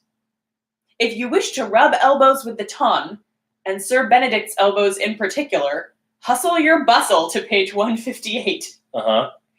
If you think doing good for poor kiddies is infinitely better than pretending you can hang with the elites of London, and you can't help your curiosity about what Max got under his kilt, hop on over to page 208. Is he wearing a kilt? I mean, he's Scottish, of course. Oh, they always They're wear kilts. contractually obligated. Right, kilt-tractually. What do you guys think? Do we want to we want to go to an emo party? Should we go to Blaine's emo party, or do we want to go work at Andrew McCarthy's charity organization? Scottish Andrew McCarthy. McCarthy works. Angus McCarthy's. Now I really want to go watch Pretty in Pink. Yeah. Man. Wait, this is Pretty in Pink. Also, you said Blaine and Andrew McCarthy, and Yeah. they're the same. Dang. Did you mean James James Spader? Yeah. Steph was his name. Gross. Uh-huh. Remains gross. Yep. Let's see what's under the kilt, says Kent. Oh, but Colin wants to do an emo party. All right. Well, we got to have the tiebreaker. There may be the only two people there, though. They are. So, random number generator? On it. Unless someone... nope. Everybody else abandoned us. Oh, they'll be back. You'll see. All right. Heads, emo kid, tails, kilt, because of where the kilt is. Yep. Covers the tail. Yep. Butts. Emo kid has lots of eyeliner and hair gel on his head. All right. We're going to get head at the... we're going to go to the emo. We're going to head to the emo party. Everything seems to be coming up, not having to make Aaron do a Scottish accent. Nice. It's my turn, right? Ugh. Yes. You know, the kids take so naps. There's not a lot of choosing. This is just a book. Yeah, this is just a book. But we get a picture. We'll show you that picture when we get to the picture. Nothing has prepared you for the spectacular yet elegant beauty of Manburley. The ancient Manburley? Manburley, like if someone was named Kimberly and they were also a man and they went by a nickname. It sounds like man bun. Is there something there? Maybe. Man bunley? Mm-hmm. No. Man Bunsley? Like for butts.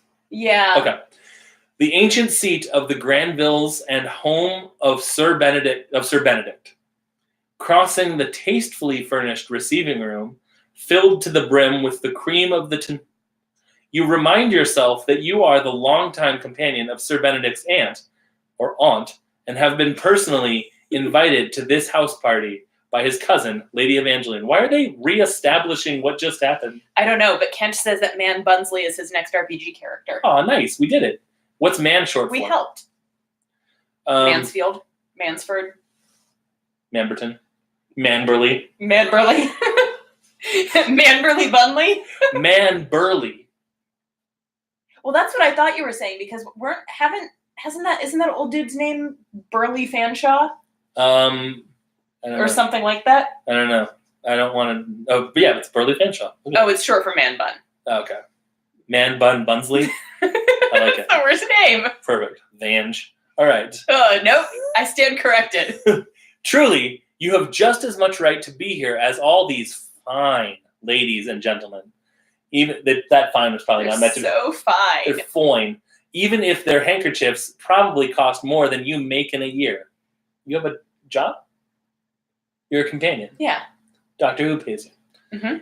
You raise your chin. Doctor Who's not a person. Yeah, Doctor Who. Right. You raise your chin defiantly and search for a friendly face. Unfortunately, Lady Evangeline is nowhere to be found. Even more unfortunately, you see the toad-like form of Sir Charles Burly Fanshawe. I was right. Yeah, I just had to look somewhere else on the page. Oh. Call the Frog Police. He has a toad-like form. Swiftly approaching, his face florid with excitement and gin. Does it say and gin? Yes. I was picturing him looking more like the Duke of Weaseltown from Prison. I think it's Wesselton. He says it is, but That was my favorite callback in Zootopia. Was someone I said, haven't seen Zootopia. "Oh, you haven't?" I have seen enough bits and pieces of Zootopia out of order. Yeah. As I've wandered through the room while the kids have watched it, that I'm like I know the plot. Right. But I haven't seen it all the way through. There's a part where it's a group of weasels, and they said, "Why don't you go back to Wesselton?" And the weasels are like, "It's Weaseltown." Nice. Yeah. I may have made that up, but I'm pretty sure I remember it. Desperate to escape, you turn sharply left, whoop, and find yourself running headlong into a body that is at once familiar and disturbing. So you force yourself to look up into the searing gaze of him, that's italicized, the man you detest and desire in equal measure. I really hope we just bang him soon because I'm getting tired of this will they, won't they. All right, so hold on. I'm going to have to say this through gritted teeth. Ready? Mm-hmm. Sir Benedict, Oh, I hate it. you say through gritted teeth. That's a terrible voice that she has. What a pleasure. That's much better. Thank you. The pleasure's all mine, whatever. He kisses your hand. His eyes narrow with suspicion, and you curse your traitorous body for shivering at his touch. Maybe his fingers are just cold. You don't have to curse yourself. It's so kind of you to invite the Dowager Lady Craven and myself to this gathering, you continued in a honeyed tone laced with arsenic. Ugh. Lady Evangeline would have my head had I not. Whatever, I don't even care. Of course, I forget how easily intimidated you are. I am so very sorry, you bite back. Your kindness is quite extraordinary. I mean, whatever, just... Benedict nods towards Sir Charles Burly Fanshawe, who is currently hovering in your vicinity, especially when directed towards those who are able to give you something. Whatever, I'm just rich, okay? Oh, Sir Benedict, you trill. Brrr. Your meticulous morality, even in the face of such hardships as baronetcy, a fine estate, and a fortune, does you credit. Sir Benedict leans closer and whispers in your ear. Assent. That's never a good sign when someone leans close and whispers, and it's like, let me tell you what that smells like. Yeah. A scent that is a mixture of leather, sunlight, Which has a very distinctive smell. yeah, you know how sunlight smells, Mm-hmm. and all man. Neither of those are capitalized, but I wish they were. Cool. So, like, it smells like a bunch of dudes Okay. on his breath. Envelops you. So wait, I'm trying to figure out what all man smells like. So it smells like all the men, right? Right, all mankind. So you've got your Axe body sprays. Yeah. You've got your Old Spices. Yeah. You've got your fancy colognes. Right. You've got your straight up BO. The one where the dude jumps off the tree into the ocean. Have you seen that one? No. Yeah. He's like, whoa, a tree. Oh, it's by the ocean. All right, let me jump. Okay. I don't know what that smells like. Probably a lot like sunlight, though. Yeah, salt, fish.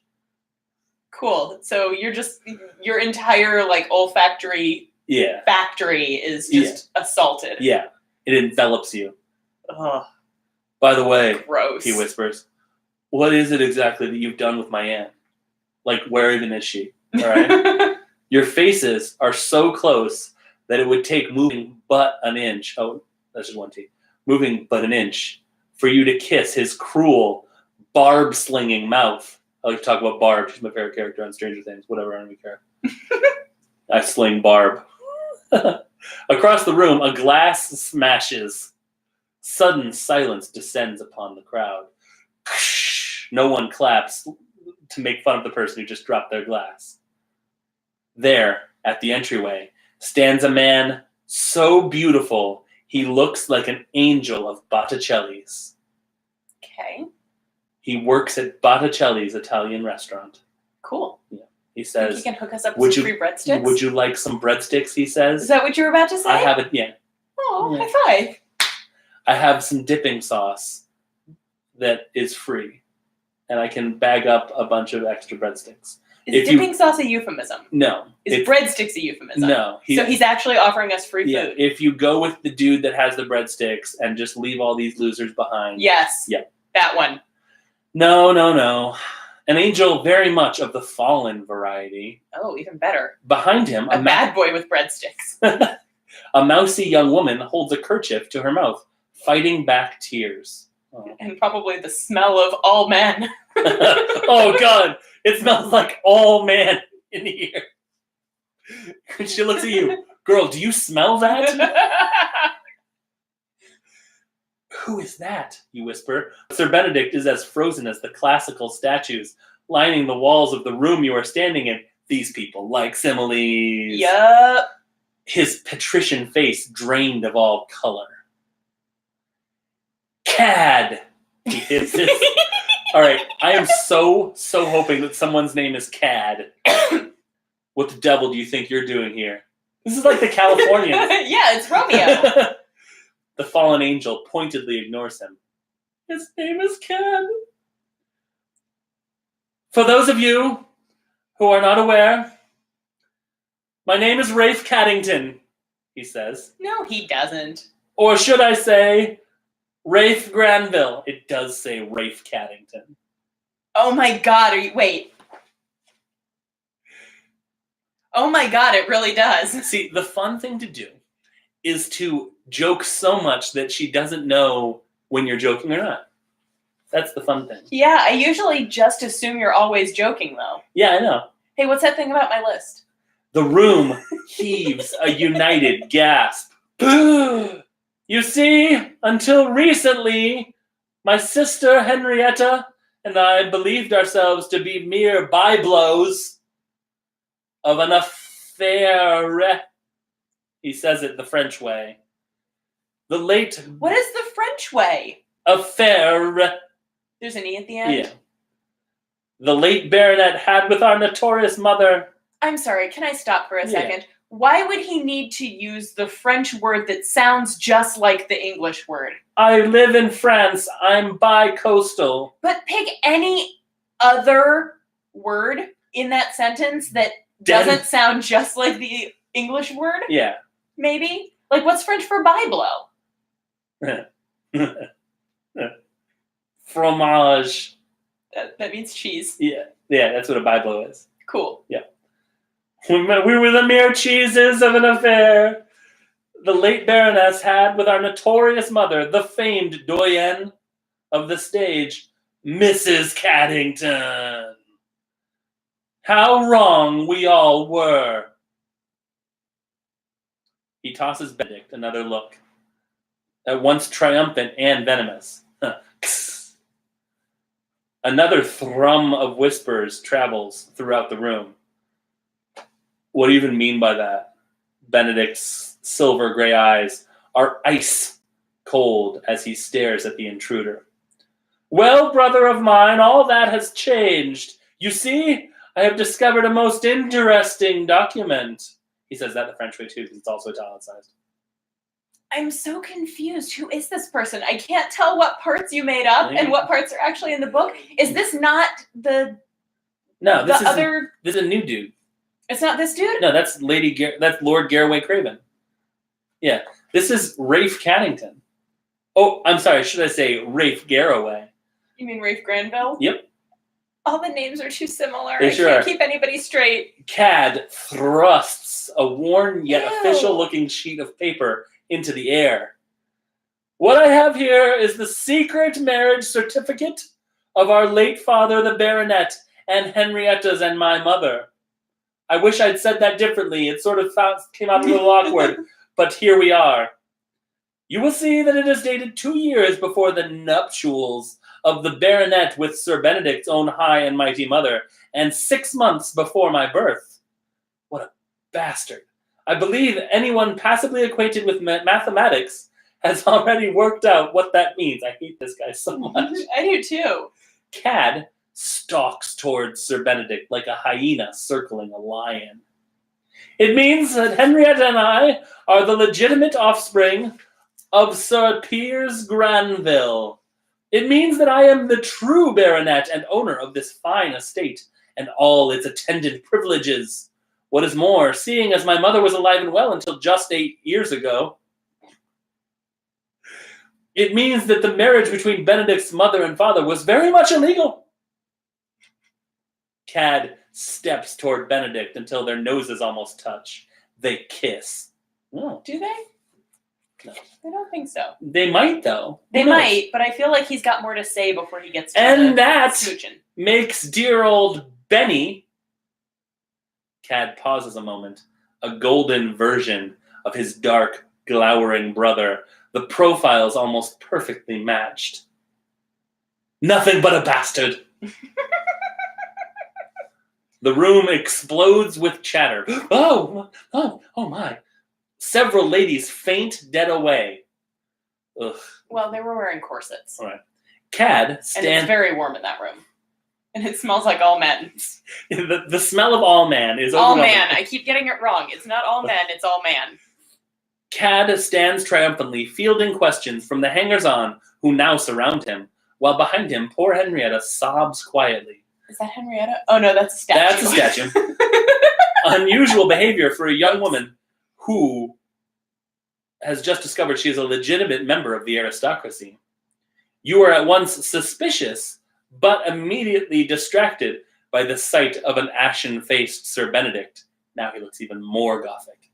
So gothic. Now he looks almost like Gerard. Now being fully ignored by his former guests. Your heart aches for him despite yourself. I am so very sorry, you say gently. Did you have any idea prior to this? Benedict turns to you, eyes blazing beneath his cold... Do I look like I had any fucking idea, you moron? Yeah, I knew all about this. This was fine. Whatever, I don't even care. Benedict turns to you, eyes blaze it, beneath his cold exterior. You do very well to leave this alone. What? Such a brusque dismissal is shocking. Sorry. What? Even from him, he stares at you piercingly, and you feel your hackles. Don't you hate that word? Is that word you hate or my wife hates? I think it must be your wife. Yeah. I mean, I don't love it. You feel your hackles rise in anger. What are hackles? It's like the back of your neck. Every time somebody says hackles, I think of haunches. I think it's the hairs on the back of your neck. Probably. Which makes a lot more sense than your butt rises. Right. Although, you never know. And your traitorous bosom heave with longing. Stay out of it, he growls. That is not a request, okay? He sounds like me talking to my dogs. Stay out of that. Hey, get out of there. You would do very well to leave that. Leave it. All right. So leave it. Stay out of it. That's Cad. And not his sister. And that's a statue. This is not his sister Henrietta. That's just a statue. A little more busty. Uh-huh. Yeah. Do we have a choice? We have a choice. Good. The very nerve of the man, thinking he could boss you around so gruffly. If you wish to give him a piece of your mind, turn to page 260. Or do you storm off in furious silence? The fool will only get in the way, and there is clearly a mystery to solve. What do you guys think? I hope that one of these takes us to an ending soon, because I'm Yeah. kind of over this book. All right, so are we going to give him a piece of our mind, or are we going to storm off and solve a mystery, which is apparent to us, but, Apparent to us, the mystery? let's storm off and find someone to bone. Kent, I like that idea. Yep. Can anybody find me someone to bone? All right, and All Colin right. agrees. You raise an eyebrow haughtily and bore your gaze right back at him. Boy, we are raising so many eyebrows. I know, everybody in the ton is just walking around with eyebrows. You know, we're raising so many eyebrows. It's raising a lot of eyebrows. It's true. You are damned if you will let yourself be intimidated. You are damned. You go to hell. Of course, Sir Benedict, you trill as sweetly as you can manage. I shall do as you wish. Don't mind me. I am now off to do something demure. Needlework, perhaps. You turn back, psych, and you walk away. You smooth your skirts daintily and trip off to find someone to interrogate. Whoa! To your misfortune, almost immediately you are waylaid by Nigel Frickley. I'm Nigel Frickley. That was the guy who spilled wine on you Right. at the other party. But you know what they say about Nigel Frickley? He's got a big dickly. Is that what they say about it? That's what I've heard. Okay. I mean, okay. I mean, I didn't make these things up. No, you certainly didn't. I did make it up just now. Yeah. Please continue. Oh, it is marvelous to see you looking so well, he exclaims. Thank you, Mr. Frickley, but I have to. Nigel summarily cuts you off with a stream of boundless enthusiasm. I say, would you care to take a turn around the room with me? He yelps, Farmer an Ted. overexcited puppy as always, and you cannot bear to reject him. Of course, Mr. Frickley, you say politely. A turn about the room would be most I can't do the I don't want to ruin it. I'm going to try to do the voice. I don't remember what the voice was. Mind if I cut in? Splutters Nigel as none other than Cad grabs your arm and leads you away. You have to act like he doesn't have any control over the modulation of his voice. And he's always just talking like this. Like he's always kind of making an announcement. Mr. Caddington, you say pointedly, trying to fight the sinking feeling that the raft of your well-being is about to be upended on the stormy seas of Cad's whims. The raft of your well-being. His eyes devour every inch of you. Damn. That's Sir Rafe Granville now, sweeting, Yeah. he says, backing you into a corner with that fallen angel's body. Sweeting? Sweeting. Are you sure he's not saying sweating? Sweeting. It's probably a typo. Probably. It's Sir Granville sweating. He leans to whisper in your ear, You would do well to remember that! You realize with shock that you have aroused his body. Now if only you could get him to let something slip without arousing his suspicion as well. Now that the blackguard has cornered you, it is the perfect opportunity to coax more information out of him. Turn to page 65. You let something slip, indeed. This is another kind of long one. Do you want me to keep going so your voice can have a break? I'm good. Let's do it. 65. Yep. I see that you have something of a rapport with my bastard half-brother. Cad smirks. It must be very disappointing to go from having hooked a noble to having designs upon a have-not in the space of just one evening. I have no hooks and no designs upon your brother, you say defiantly. Sorry. I feel like defiantly you say the following would be much better. Is that an actor complaint? I think maybe it is. I think maybe it is. I have no hooks and no designs upon your brother, okay? Is that so? Murmurs Cad. That's his murmur. To your disappointment, your body is roaring at the sinewy length of him pressed against you. This girl needs to just get laid. She is really, really thirsty. She's so horny. She's horny for this one. She's horny for that one. She's horny for that other She one. wants the Nigel Frickley. Did you see Ken said big dickly energy? Big dickly energy. Does dear Benny know that? You look up to find Benedict staring daggers at you. Whoosh, whoosh. You stare daggers right back and turn to Cad. What he thinks is of no matter to me, you say primly as you can manage, for I am more interested in what it is about with you. It must have been very gratifying to find yourself the heir to a fortune so suddenly. How did you discover the truth? Was it known to you for long, or have you just find out yourself? What does it matter? He whispers, clearly suspicious. Oh, nothing, you say coquettishly. I am just interested in what you have to say. Finally a turn to speak, he says. Cad moves even closer. You realize too late that you might be in over your head. Well, what I say is that I mean to have you, he hisses. He grabs your wrist and leans in closer still. I would never marry you. You struggle to escape his grasp. Oh, don't mistake me, sweating, he jeers. No. I want your honor, not your hand. I have no wish to marry. Bother dear brother Benny for all that. If you have it in you to pine for a stuffed shirt pauper. He raises the hand, not holding your wrist, in a vice-like grip, and strokes your face. You recoil at his touch, but Cad continues, undeterred. Do you feel like his name is way too on the nose? Yes, that's why when Benedict hissed Cad, yeah, I thought when she was like, "Who's that?" I didn't think he was actually telling her his name. I thought that he was like, "It's a cad." Right. And that's why then when he said his name was Rafe Caddington, I was like, "Surely James is making this up." That'd be a pretty good goof. Sweet little chit like you could do worse than to be the kept woman of a man like me, Rafe, well-stationed, legitimate, so hungry, and so satisfying in all the ways that matter, in that I will eat your food that you make me, and that will satisfy you. I'm so hungry. He doesn't say that. He means fucking. Okay. I wasn't sure exactly what point you delved off the page and into your own little monologue. A hint is when I stop looking at the page. I figured. Out of the corner of your eye, you see a familiar dark figure stalking purposefully towards you. He's just sort of sneaking. He's doing some sneaking. He's stalking. There's a big difference between stalking and sneaking.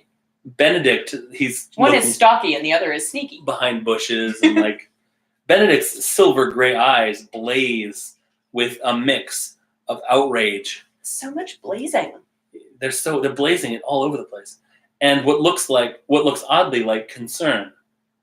Cad. Benedict's voice is a low warning. Not now, Benny, Cad sneers. This lovely young lady and I are having an arg. Did Benedict just stab him? You meant, he says. Suddenly, Cad is doubled over in pain, for you have taken the opportunity of his distraction to inflict deadly damage to his iron-hard manhood with your knee. Oh. Oops. Benedict stares open-mouthed as you gather your skirts with exaggerated modesty and step around his fallen half-brother. You cannot resist turning and raising an eyebrow to that handsome face, the one that causes your foolish loins to ache. That's a word I hate. Loins? Ugh. Yeah. Shocked, Sir Benedict? You say as confidently as possible. Dang it. Shocked? I'm so confident, Sir Benedict? Just channel Amy Santiago. Oh, okay. So you're trying to impress the chief. Got it. Yeah. No, I'm impressed. Or whatever. You are startled out of your triumph. This will not do at all. Benedict seems to agree, for his expression turns uncharacteristically shaken. Never mind that, nor the fact that you would very much like to brush the dark locks of that beautiful, dumbfounded face. You have work to do. Squaring your shoulders, you stalk primly out of the room and hear the sound of a young girl sobbing down the corridor. What mystery are you trying to solve? The mystery of the Cave of Time? Okay. You have no choice here, for intrigue is afoot, and attached to that foot is the leg of a lady who's sobbing. So we're going to go find out who's crying. Follow those sobs and turn to page 206. The mystery of Huda Bone. Oh, yes, yeah. What page am I turning to? 206. Are we almost done with this book? Probably not. We have to solve a mystery. You follow the low keening sound to the orangery. What? The orangery. That's where the oranges are kept? Uh-huh. There, whimpering like a much-abused kitten, you find Henrietta. Miss Caddington, you say, but then quickly correct yourself. I mean Granville, forgive me. Wait, like a much-abused kitten, and her name is Caddington. That's awesome. Caddington. Right, but I mean, come on. And it's actually Granville. Cattington. Yeah. But that's not her name. Oh, right, I Because forgot. her name's Granville. Right. Oh, right. Because the mystery. Actually, Granville. Right. The mystery. Right. And the marriage. Wait, doesn't that render Benedict nothing but a bastard? Yep. Okay. The sound of her new name throws Henrietta into a flood of fresh sobs.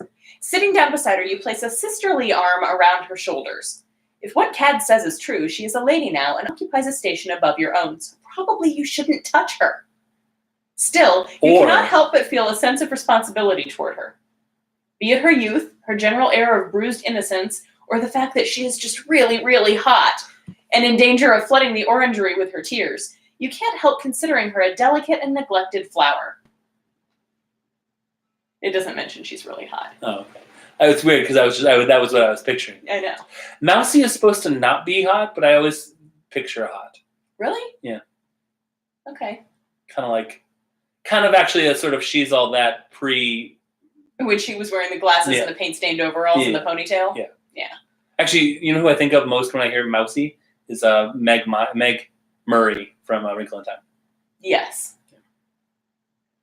But we just had like a pencil drawing of her. Yeah.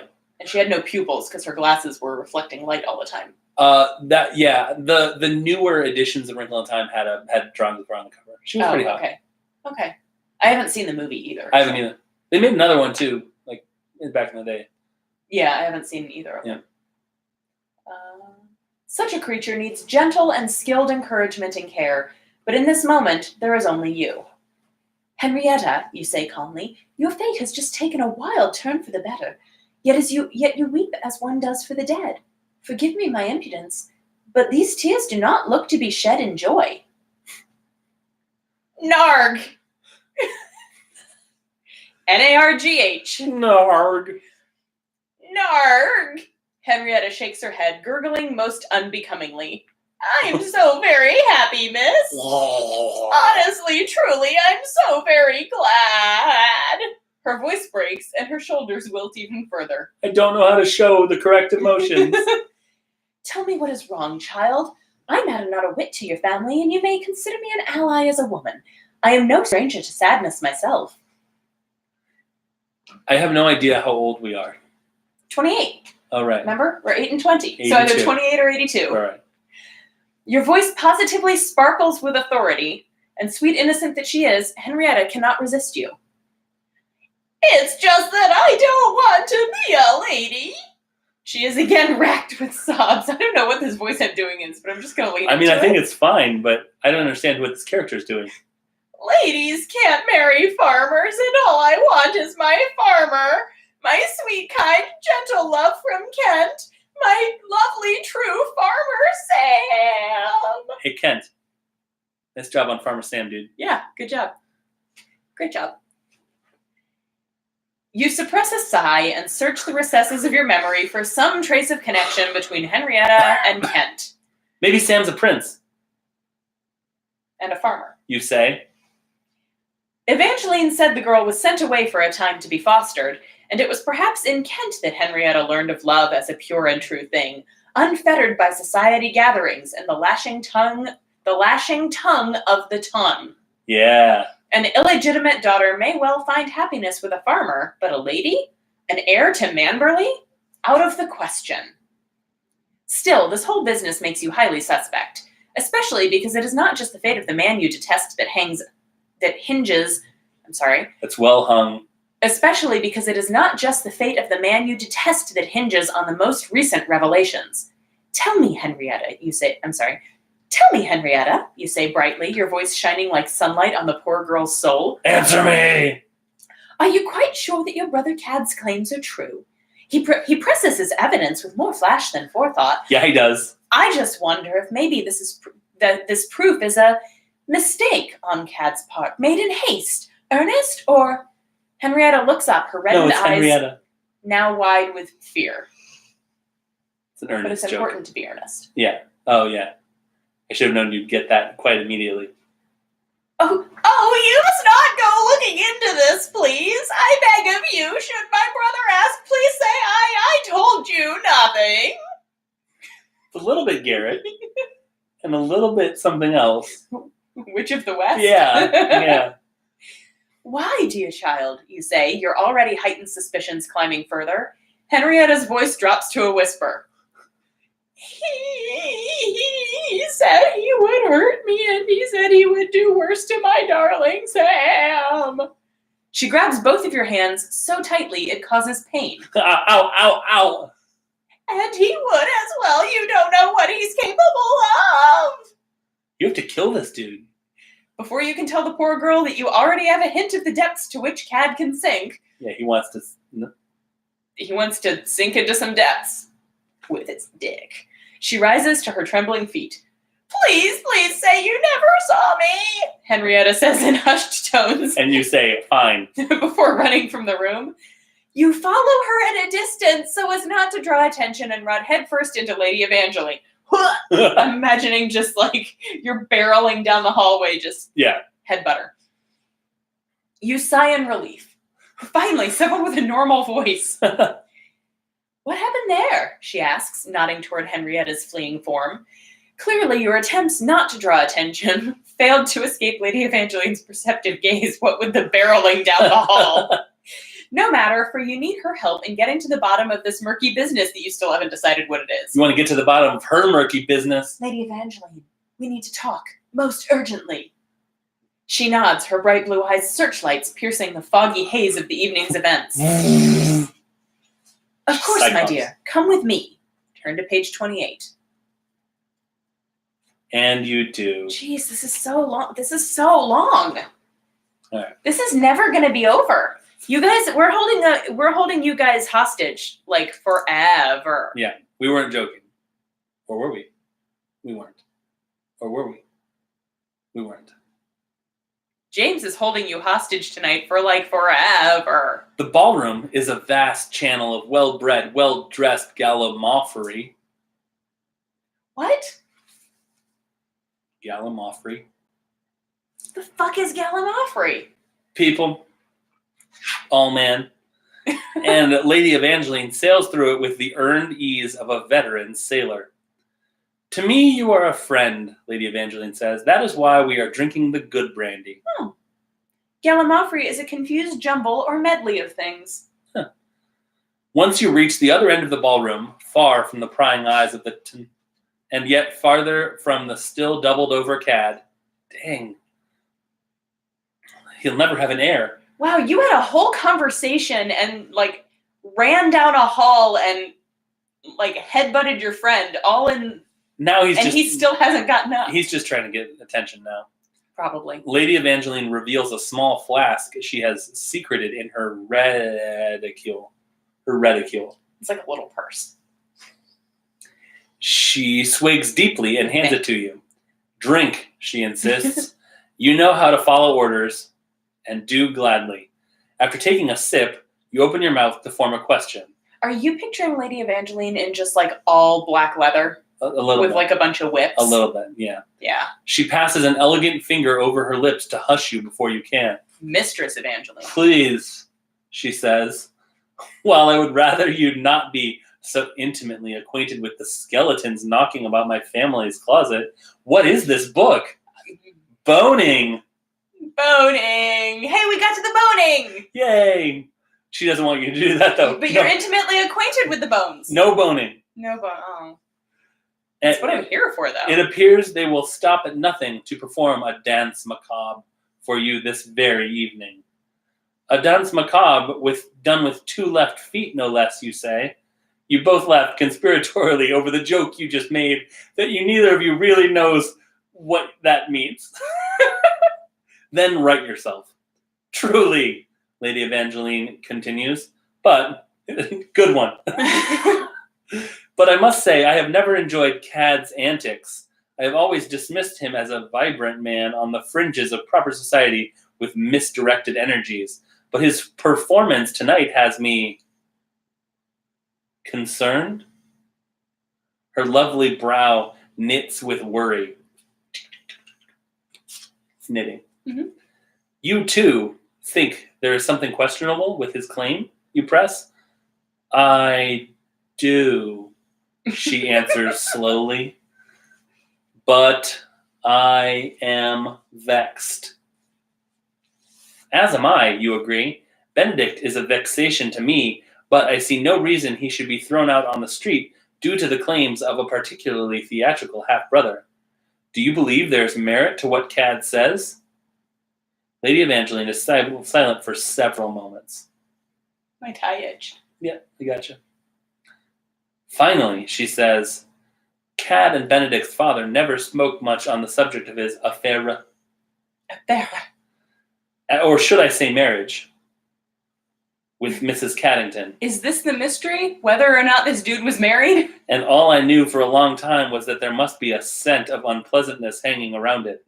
Like perfume gone stale. Like all man. Oh, like all man. How so, you ask, eyes widening? Well.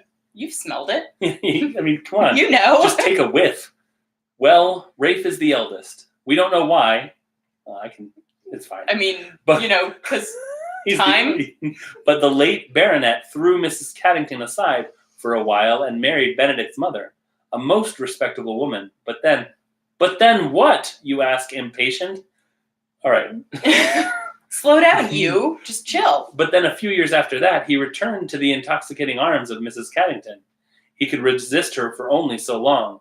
Little Henrietta is the result of that.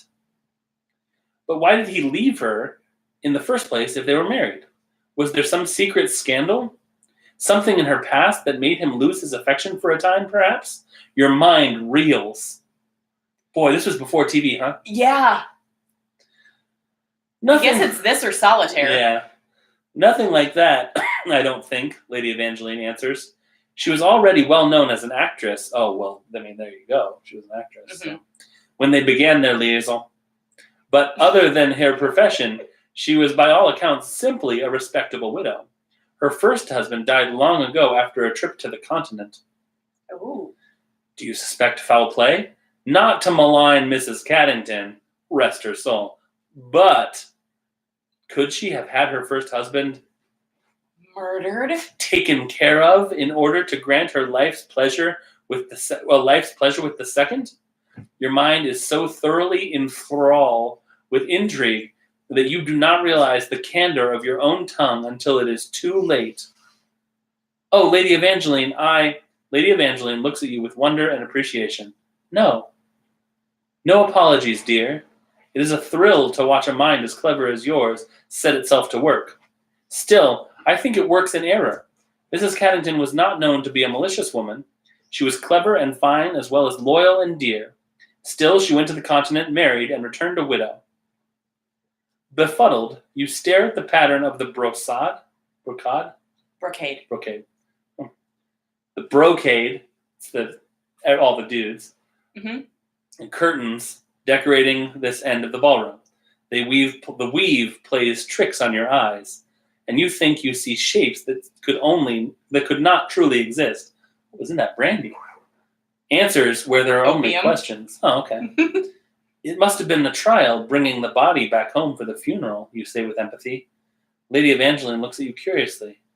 She did not bring back a body.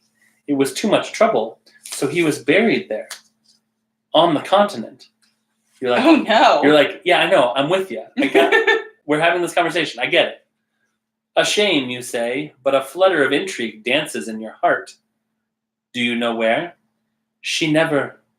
No one ever said, stammers Lady Evangeline, a woman unaccustomed to stammering. Does it say that? Yes. Perhaps he wasn't buried at all, you hear yourself say excitedly. Perhaps the late Mrs. Caddington's late first husband isn't late after all. Perhaps he didn't die on the continent. Perhaps your eyes flash. And Lady Evangeline's do too. Perhaps he merely disappeared. That is not where I thought they were going. Yep.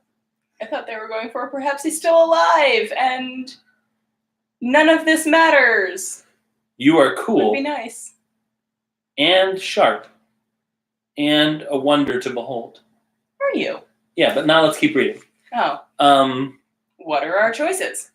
Do you take a victory turn about the room and rub your grandness in a certain deserving someone's face? Come on. Oh, come on. Or do you get straight to getting to the bottom of things?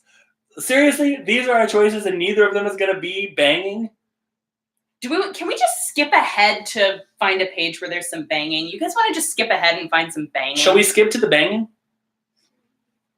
Oh, here's a baby horse. Is there banging? No. Oh.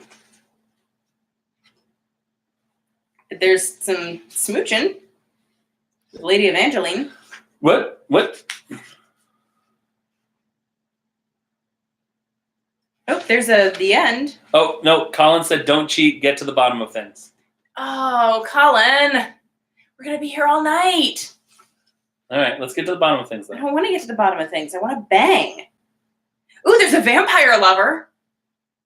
I'm not joking. It says you and your vampire love. Come on, Colin. Come on. Vampires.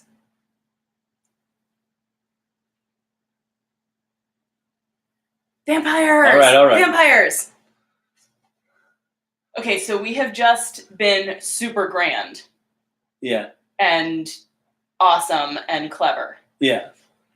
You are a monster, you say. The Reverend Loveday pauses and narrows his eyes. You grab his beautiful face. I love monsters. Oh, geez. And with that, you pull him to you to consummate your union of sin. This book goes places. After some frenzied lovemaking, the two of you lie among the tombstones of the Eldritch Garden, your passion spent. Oh, geez. That's a fade to black, though. Yes. Or Yeah, no, that counts as basically a fade to black. Lazily running your fingers through his hair, which glows silvery gold in the moonlight, you coo into his ear. Coo, coo. It must have been hard being the poor relation so close to inheriting a fortune, were it not for a couple of fools who did not know their good fortune. Reverend Loveday chuckles under his breath. Ah, my dear, there is more to it than that. He runs his fingers down your face. Shut up. They are ice cold, even after your exertions, and send a shiver of pleasure down your spine. You see, the real Simon Loveday Craven, third in line to inherit, died in Venice on his grand tour. I might have helped with that. And as he was an orphan with few friends and no close family, I simply took his place. Yeah, you happy now, Colin, that we did this? No, Kent, you didn't miss any boning. We skipped ahead to a page where I saw something about a vampire. Colin didn't want me to, but it did it anyway. Kent might actually be gone again. I don't know. Somebody is still with us. We have one person still with us. I think Colin is still. You startle and gaze into his cool blue eyes. What? Then who are you? You ask. He smiles, his mouth fully open for the first time. How? What? Wait, what? I'm picturing like a Janet from The Good Place smile. Oh, okay. Yeah. But this is the first time. Super peppy. Until now, he's just been boning like this. Yep. Torg, stop. How had you never noticed before that he had only smiled with his mouth closed? What that mouth do? I don't know, Colin. We'll see. I don't know. We'll see. Sharp white fangs glint in the moonlight. I am Raven de Craven. No! I am Raven de Craven, the original Craven who came over with William the Conqueror, he says. Hopesend was my home in the beginning, and it shall be my home once more. I think he had an accent a second ago, but now that he's Raven de Craven, he doesn't have an accent. There. Blah, blah. Oh, jeez. I am Raven de... No, that's not a... I am Raven. Dracula, I am Raven de Craven, the original Craven who came over with William the Conqueror. Hopesend was my home in the beginning, and it shall be my home once more. Blah, blah. I don't know how to... What's a Dracula accent? I don't know. Not what I was doing. Hey, y'all. William the Conqueror... No? Hey, y'all? I'm Raven de Craven. Oh, jeez. How can this be, you say, shocked. He strokes your face with hands as cold as marble. So every time it says that, I'm just picturing this. Yeah. Man, picking AIM names was always hard, huh? Raven de Craven. Yep. Don't you see? I am one who stalks in the darkness, a creature of the night. He wraps you in his strong arms, and together you float into the sky. You moan in ecstasy and cling to him for dear life. Whee! Let me sire you. Let me make you my queen, he cries as you dance among the treetops of the Eldritch Garden. In answer, you lift your throat to his hungry mouth and moan in pain and pleasure as his sharp teeth pierce your flesh. Blah. I feel like "Hey, I'm a vampire" is a conversation that should happen before the consummation of your union of sin. But it's like, hey, you should tell somebody you're a virgin before you bone. Should you? I mean, I guess you don't have to, but if it's going to be like a thing... You bleed out the end. Not quite. As you walk back to the house, the world has changed. You feel deep in your veins that you could accomplish anything, take on anything. Still, you feel some lingering affections for the Cravens, and so you decide against killing them. Instead, you slink into the house, a sweet smile on your face, and use your lady vampire glamour to convince Craven and Alexander, whoever the fuck that is, that the best thing would be to fake their own deaths and start a new life with new names in America. With glazed expressions, they rush out of the house, intent on staging a boating accident. And that's how the Titanic happened. No, but and also that's how Parker Brothers invented Monopoly. Fake their own deaths. I forgot about that. I got hung up on new life, new names in America. I was like, why are they staging a boating accident? You and Raven laugh at their departure and then make love so violent in every room that the servants all move out. Oh, God. You do not mind, for humans are always replaceable. You and your vampire love rule over Hopesend under different guises and still do to this day. The end. Wait, to this day?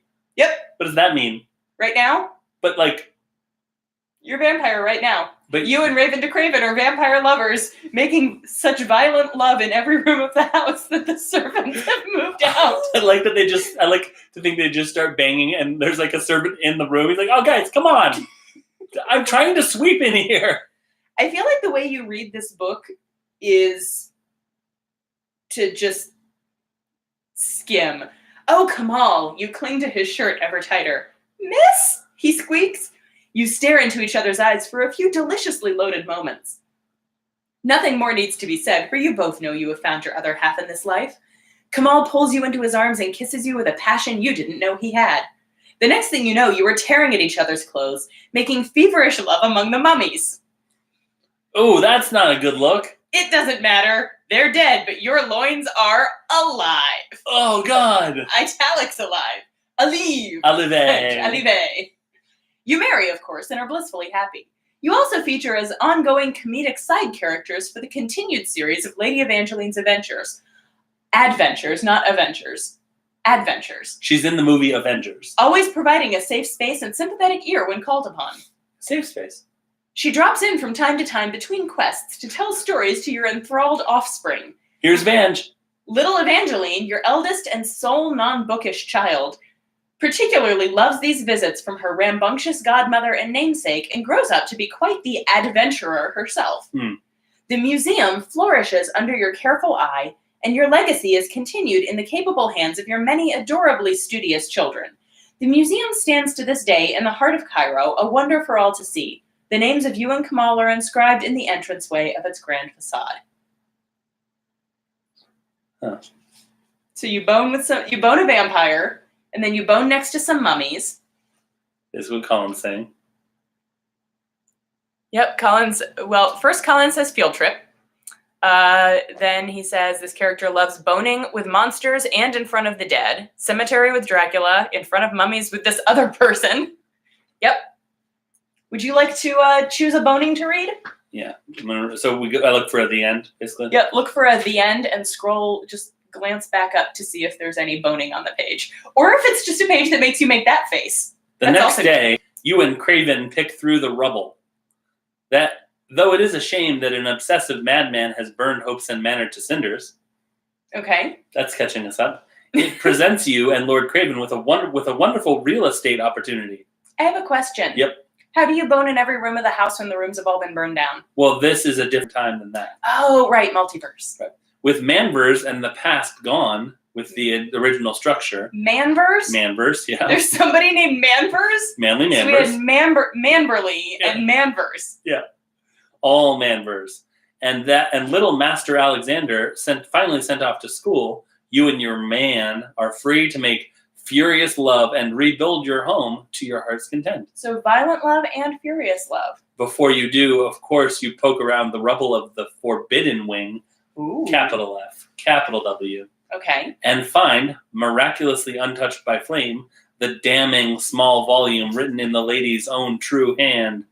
There, in Blanche's secret tome, you learn her desire to, quote, kill Craven, the child, and Manverse, and use Craven's moodiness to frame it all on him. Okay. You are justified in despising this wretch of a woman. You feel happier and lighter than you ever have. So you've lost weight. You're happy. You go to meet Craven in the Eldritch Garden. Yeah, we've been there. Okay, for the first time. We boned there. Oh, okay. And then danced in the treetops. Oh, right. For the first time since the main house burned down, you find him there, lying in handsome repose about some ruined graves,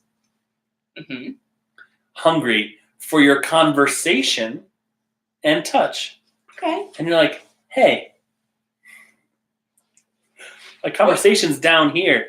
Do you think us Yeah, and he's hungry for it. Do you think he's wicked? Do you think us wicked, he asks, after having succumbed to climax in your mouth, sex, and crook of elbow? What?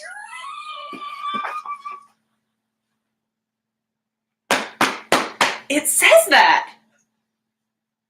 It says that. All right, so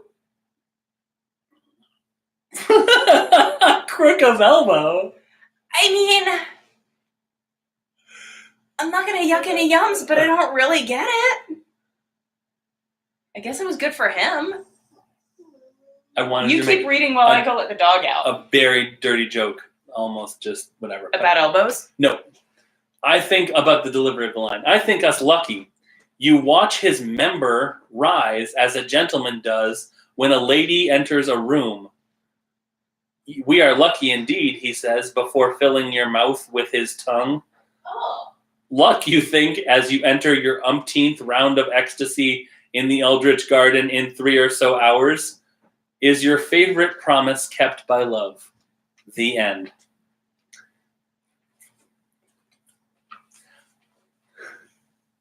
What's this book? Elbowing. That was good. Thank you. It's called My Lady's Choosing, Colin. This book is called My Lady's Choosing. Mouth, sex, or elbow. All three. I'm really glad that I got this from the library instead of spending actual dollars on it. Hey, remember how yours kept being like, you make furious love and no one sees it? Or like, you get married and carve your names into stuff.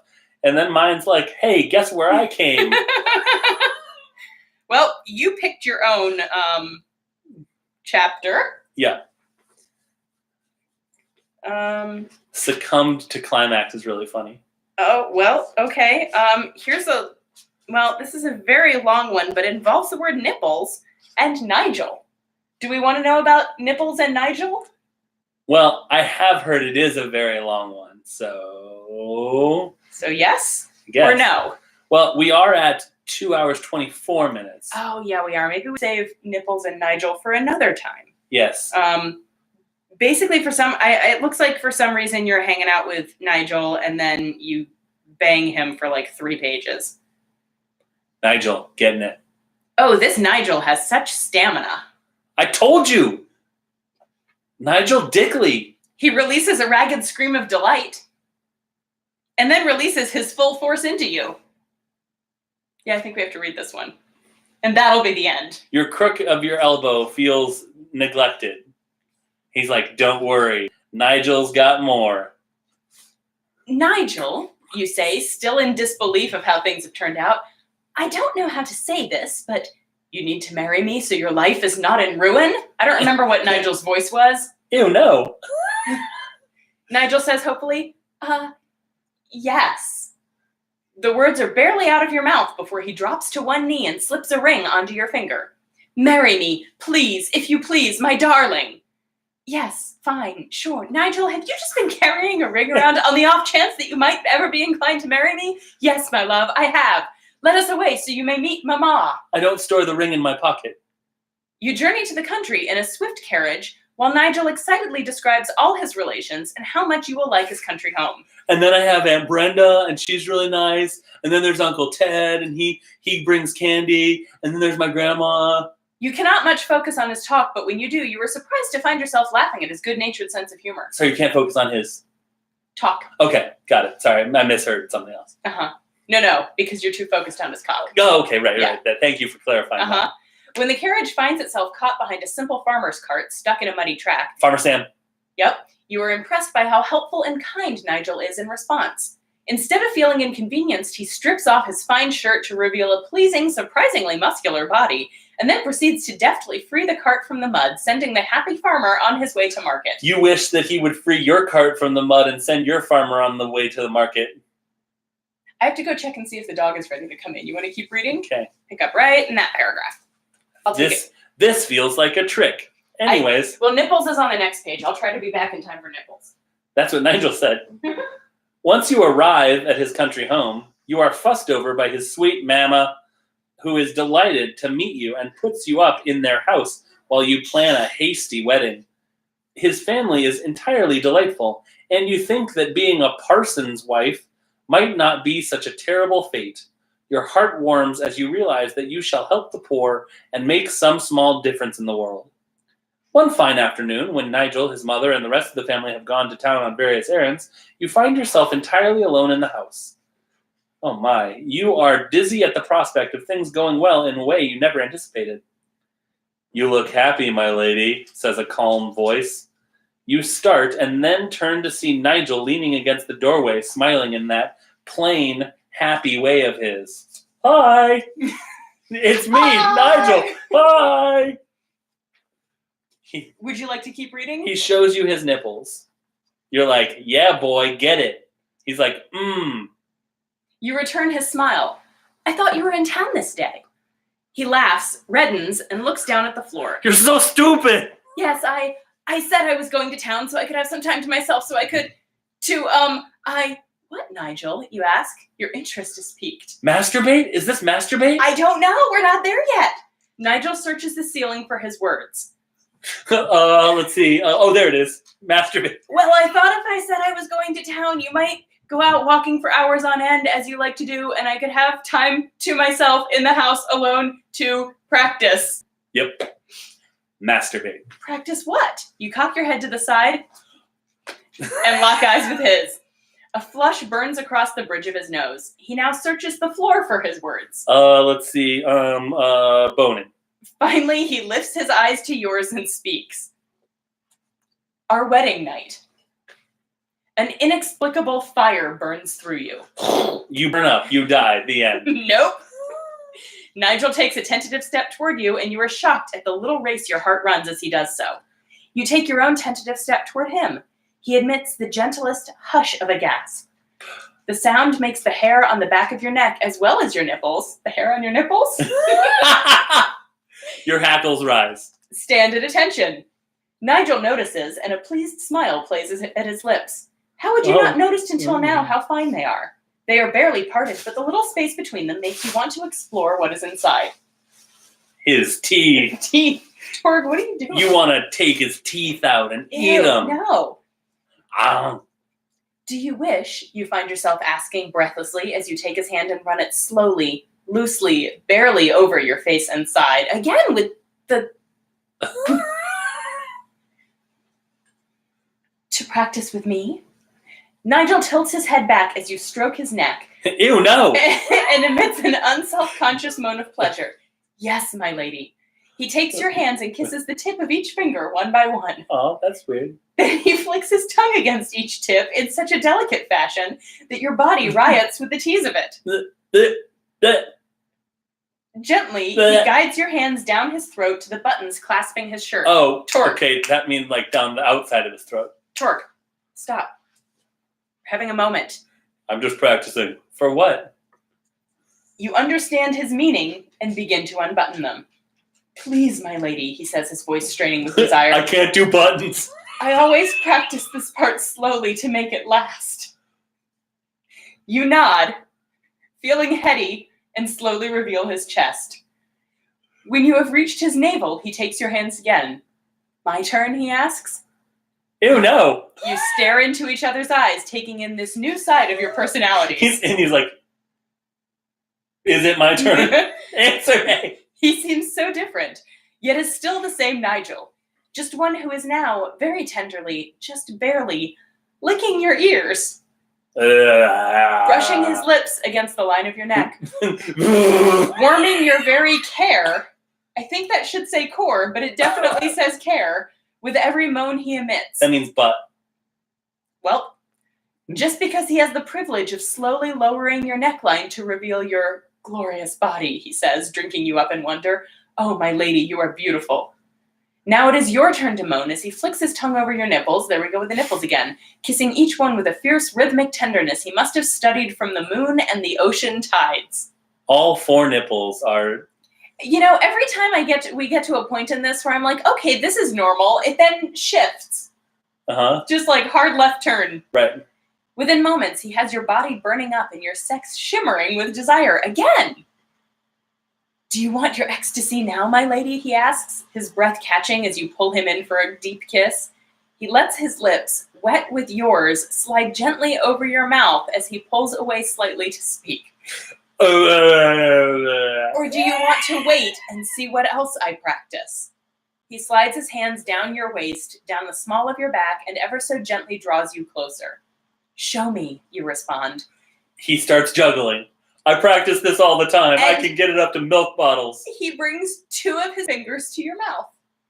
Take these into your mouth as if they were my manhood, he instructs, and you do as he asks. He watches your face, and his eyebrows arch. I've raised eyebrows again. Yeah. This tracks. In such pleasure that you find yourself ready for anything he proposes. Now, my lady, will you lift your skirt slowly so I can watch your beauty unfurl? Unfurl? Like a flag? What's happening in our chat? All right. Colin is dead and in hell. Nigel versus Nipples 2 Electric Boogaloo, right? Nigel is Tim Curry. This book feels like the writer has never had sex and is just grasping at straws, perhaps looking for her words on the ceiling and the floor. An alien that is guessing how humans look naked and how they procreate and just hoping it works. Yep. Whatever it is, like, kind of just falls out. Heavens, are you happy to oblige? He delicately leans you back on the settee and watches with reverent desire as you reveal yourself to him. We're about to get full-on romance novel here, guys. Once you do, he slides his fingers inside you, slow, teasing, deep. He watches your face, notes the arch of your back and your eyebrow, just to make sure we're still in the same book. The tension in your knees, the grip of your fingers. He charts your response. On a graph? On an Excel spreadsheet. Look at this graph. As well as his course, accordingly, until you see nothing but pale fire before your eyes. There is more, my lady, he says, his voice ragged and all the more beautiful for it. Somehow, despite the waves of complete pleasure overcoming you, you want more. Do you want more? Turn the page. Oh, I want more, Nigel. You arch your back and your eyebrow again, and this time, I'm just adding the eyebrows to make sure that we're all on the same page. And this time, he gently slides his lush, long manhood over your wet sex. I've never actually read a romance novel out loud before. This is good practice for when I narrate Mika's books. Yeah. But hers aren't awkward. I love hearing you say my name, he gasps, Is he sliding saying over you again, and then gently, teasingly, he gives you a taste of him. The pressure, the surprise, the desire makes you want to grip him and drive him into you again and again. He keeps sliding over you, making you long more and more. He's like, I love the way you smile. I love thinking about you undressing for bed. I love thinking about easing those clothes off your beautiful body and kissing every inch of you. I like thinking about you brushing your teeth. Yeah, I like right? thinking about you clipping your nails. Everything about your bedtime routine turns me on. Make love to me.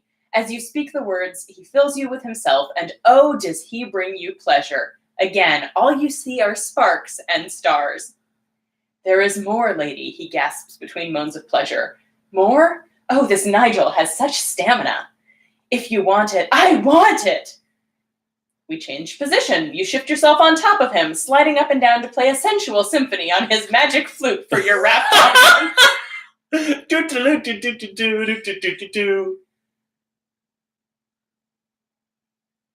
Okay, we go into doggy style. I want you. He kisses you deep as he is inside you. Wait, does it just say we go into doggy? No.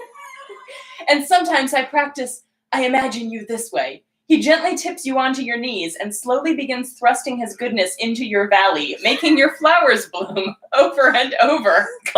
Ken says Nigel is a talker. He is a talker. Colin says I laughed out loud at Magic Flute. He's a big Mozart fan.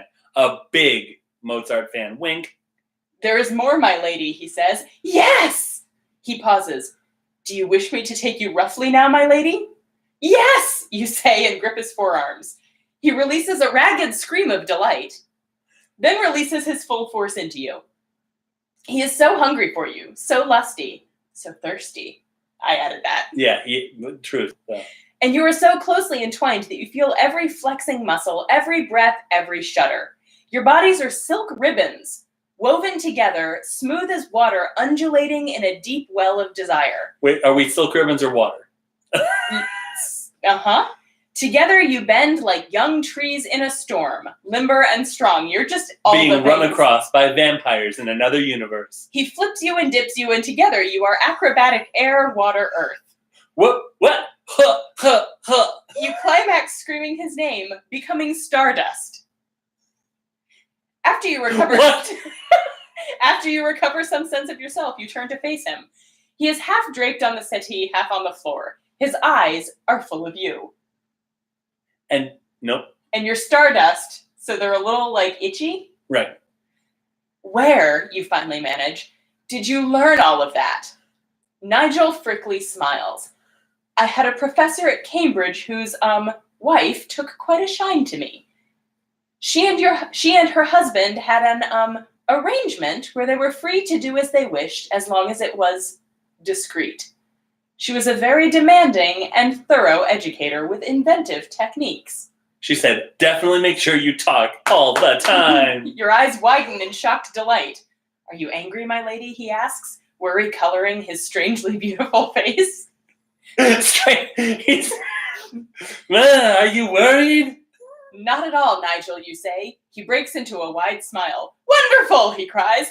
Now I will have to come up with something new for our wedding night. Let us sneak some wine before Mama returns, and we must be respectable. You say, all right, actually, I'm kind of rethinking the I marriage. think you're marrying an actual child? Hi, sirs. Oh, jeez. I hate it so much. I had a professor at Cambridge. He bounces out of bed. You're not in bed. I recall him being half on the floor and half on a settee, but he bounces out of bed to fetch the carafe. The settee is sitting on the bed on the floor. Oh, okay. It's like a multi-level thing. You lie back in satisfaction and sigh with happiness. You resolve to send a ham to the professor's wife every Christmas from now until the end of your days. Life is good. It is very, very good. The end. Ham? That book is going away? A ham? Hey, lady, thanks for teaching this kid how to bone. Here's a ham. Here's a ham. Put this meat in your mouth. Oh, God. I just remembered that I actually did buy a ham to make for Christmas dinner, and guess what I can't eat now? Spiral cut? Or not? I think it is sliced. Ooh. Can So, we end this live stream? What's we're my going to play listing? FMKM. What's the other M? Fuck, marry, kill McConaughey. Okay, so in this, you have to choose who you're going to fuck, who you're going to marry, who you're going to kill, and who you're going to turn into Matthew McConaughey. Oh! So Nathan Fillion, Gaston, Jeff Goldblum, or Bill Pullman. Okay. Marry, fuck, kill McConaughey. I'm gonna marry Nathan Fillion. Okay. I'm gonna fuck Jeff Goldblum. Oh, that is surprising. I'm gonna kill Bill Pullman because he's already the oldest of them and he's not long for this world. Bill Pullman, you'd think, is older than Jeff Goldblum? He looks older. Okay, well that's... Okay. And I'm gonna McConaughey Gaston because he's a fictional character anyway. Perfect. Well, that was easy. Yeah. We've done it. Goodbye, everyone. I'm sorry I killed you, Bill Pullman. I really do love you. Today we celebrate our... the crook of his elbow. I was going to say, in light of what we've just read, I don't know how to take that sound.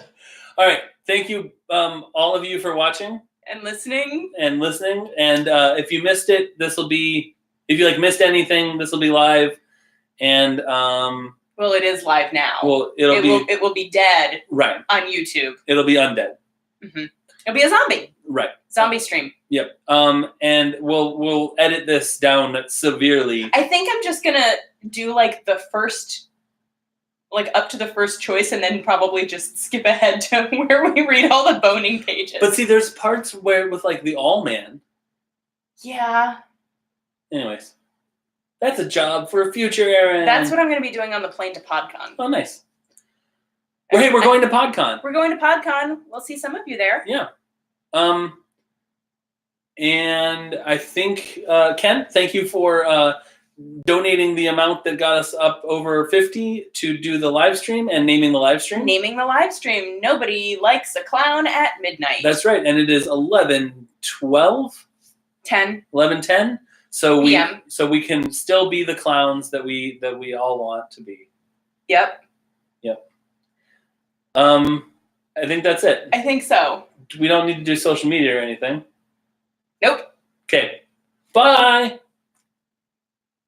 We'll do social media for for when I release this at another time. Good night, everyone. Bye, guys. Thanks for hanging with us and Bye, letting us subject you to whatever the fuck the past 2 hours was. Hey, wash the crooks of your elbows. Ugh. Bye. End stream. I love Are You Sure? Not yet. No, yes.